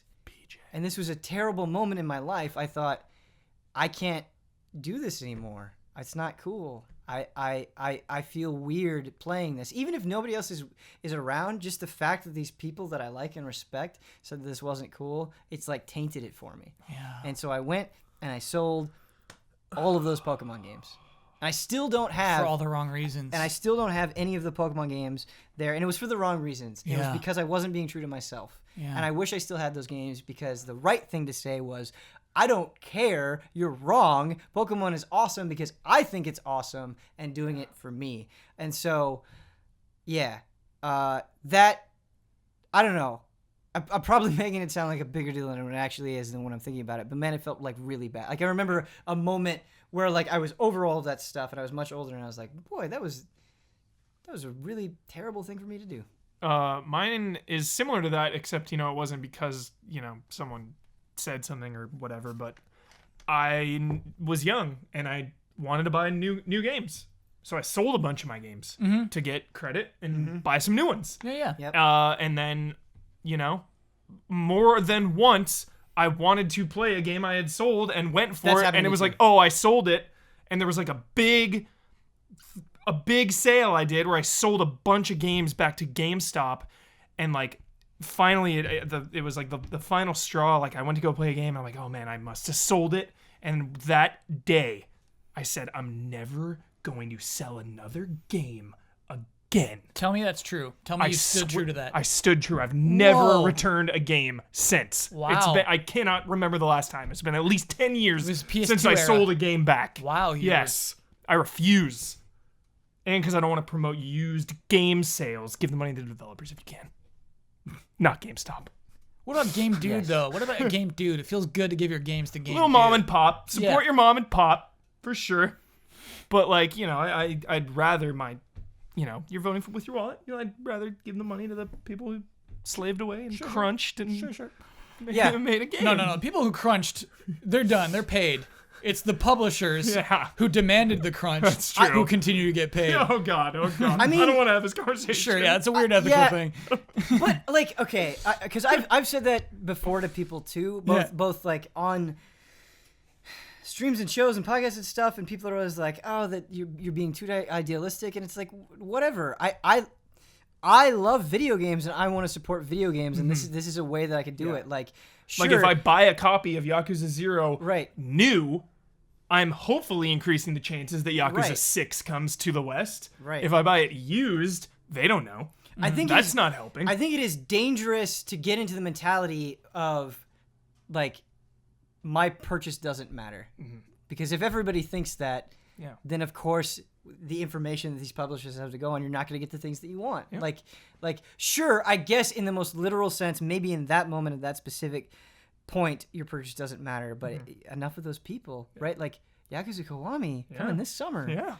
But I totally get selling your games for cash. Like, especially if you're younger. Like, I was like, I was 15. Yeah. I was working on the weekends, making like barely enough to get anything. And to the person who wrote that question, you needed those $10. You needed that $10. I'm so glad you guys said that. Yeah. I'm so glad you guys said that because, like, yes, if you're in the position, but you should always take care of yourself and your livelihood and the people around you first. Yes. I guess I just assume that people know that, but it is important to say that, like, your, like, rent comes before video games, obviously. Like, paying your bills comes before video games, obviously. I'm just saying, like, if you are in a position to do it, it's something to think about. But yeah, good point. Rent before loot boxes. It is really hard. Overwatch. Oh, Overwatch addiction.Got it. Don't even play the game. Buy those loot boxes. Wait, is that you? That's a lot of people. Do you buy loot boxes? This is the event, the 1-year event. I have not bought one loot box. Stay strong. I'm staying strong. I'm getting out of there. It's fine if you're playing Overwatch and into Overwatch, but you're not. Yeah. Stay strong. Feels good. Yeah. But then Ian's, Hey, don't. Showing me this diva skin. Yeah. This diva skin. What good is it if you never use it? Yeah. You're right. Ben, I feel bad. Your goal for this podcast was not reached. What was the time limit? The no. goal here. That was not my goal, and I know it's going to be confusing to people, and I know I'm going to get a lot of comments about this, especially because I think a lot of people will probably not make it to this point. But my goal for this podcast was not necessarily to make it shorter. Okay. My goal for this podcast was maybe by limiting the number of panelists by one, we have more energetic conversations. We spend more time on other segments. And to me, personally, in the moment, we'll see how it feels once I listen back to it, and we'll see what the people say. But I think that was the right decision. I think these conversations were better. I think we had a HOTTAKE cross final bossman. I think it happened. We had a beef bowl. Yeah. We got to talk about everything. Yeah. So yeah, it's not necessary to make it shorter.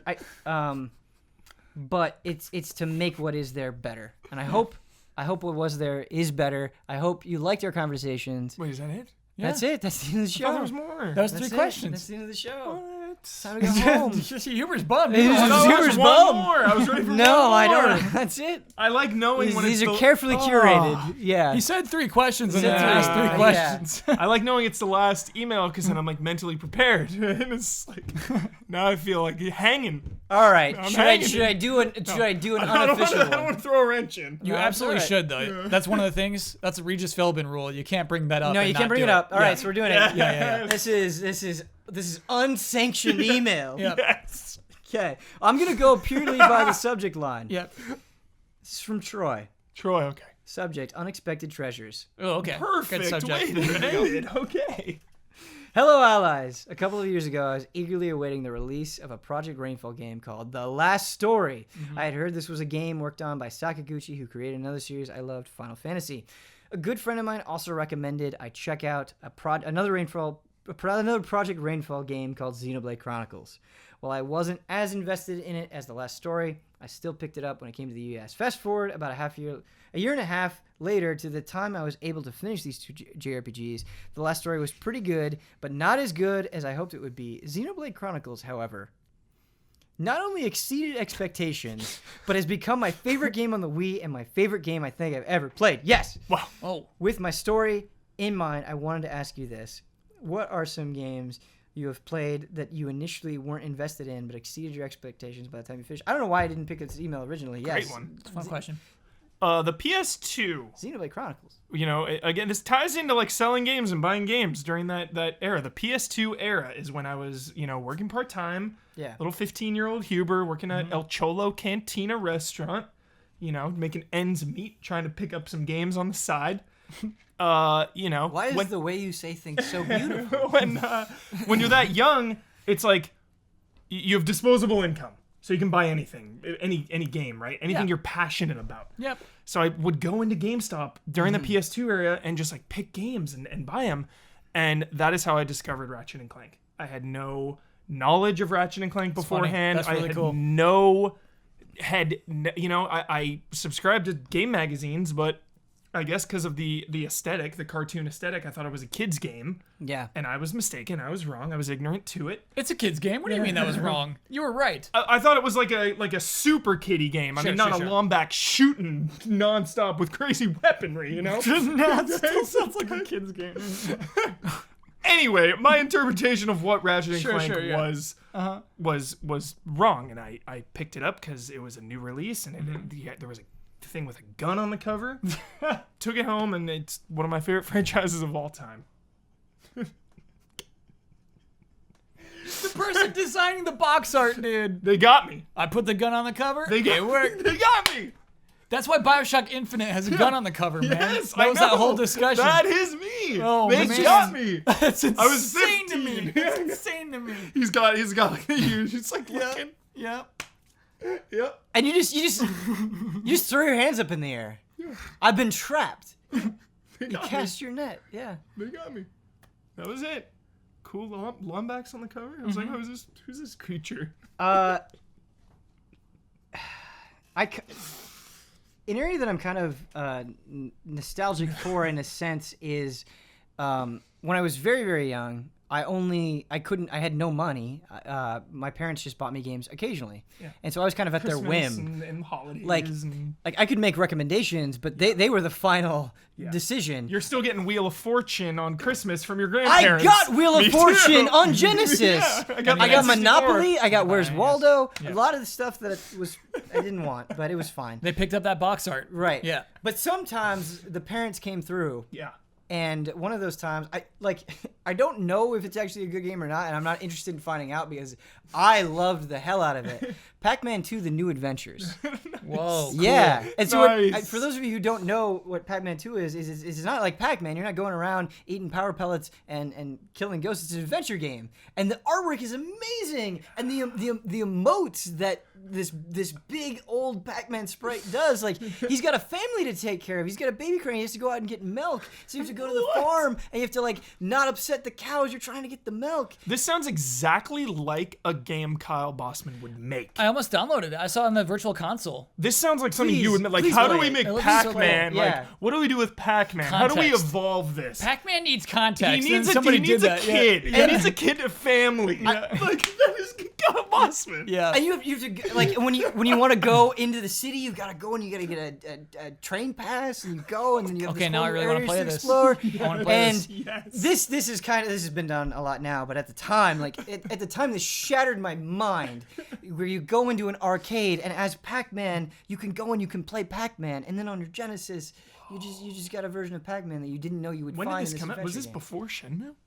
This was before Predates Shenmue. Yeah, this is on the Dude, Yu Genesis. Suzuki, possibly a fan of Possibly. Pac-Man 2 Adventures? New Adventures. Possible. And the cover is so good. It's this holographic cover. You fly. You can fly with this glider, and on the cover, it's like him taking off.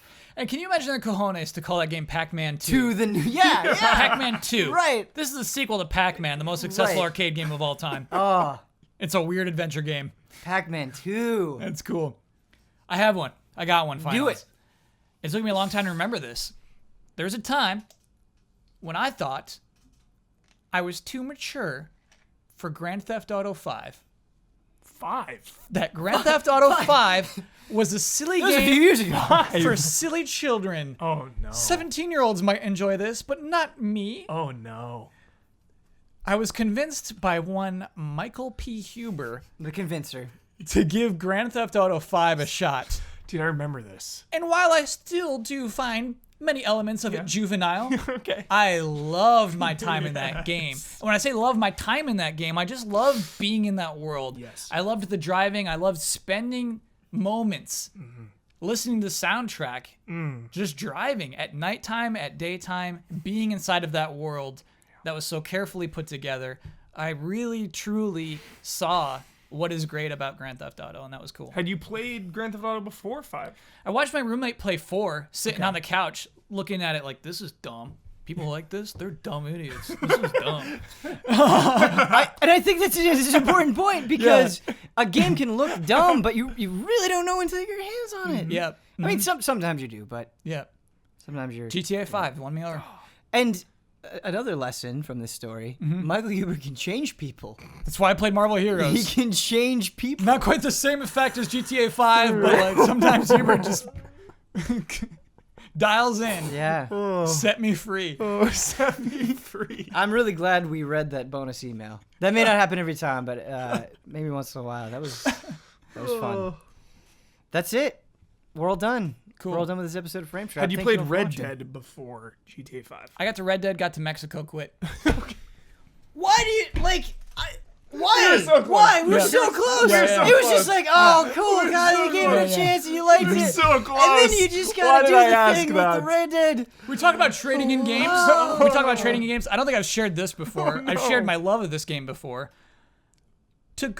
Got Red Dead Redemption, you know what I mean? Played it, got to Mexico. It's like, oh, this more? Okay. Done. Put it back in the case. Take it back to GameStop. Trade that in for another Western-themed game. Toy Story 3. Great game. Baby. Great And game. I loved it. Good way to end it. It Toy was Story 3. filthy. It felt Yeah. dirty, and I loved it. Played through Toy Story 3 instead of Red Dead Redemption. It was disgusting. It was depraved, and I loved every second of that game. You know, I thought you were gonna say like a really bad game. Yeah, I was gonna be love angry, it. but Yeah. there's some like unique Bosman redemption there. Yeah. I think. Yeah. Not that you have to like Red Dead Redemption. It's just Yeah. we're on that train, you know. Yeah. Okay. If you would like to send in your email and learn more dark secrets about us, please email askeasyallies@gmail.com. I don't know what else there's to say. Thank you all for watching. Until next.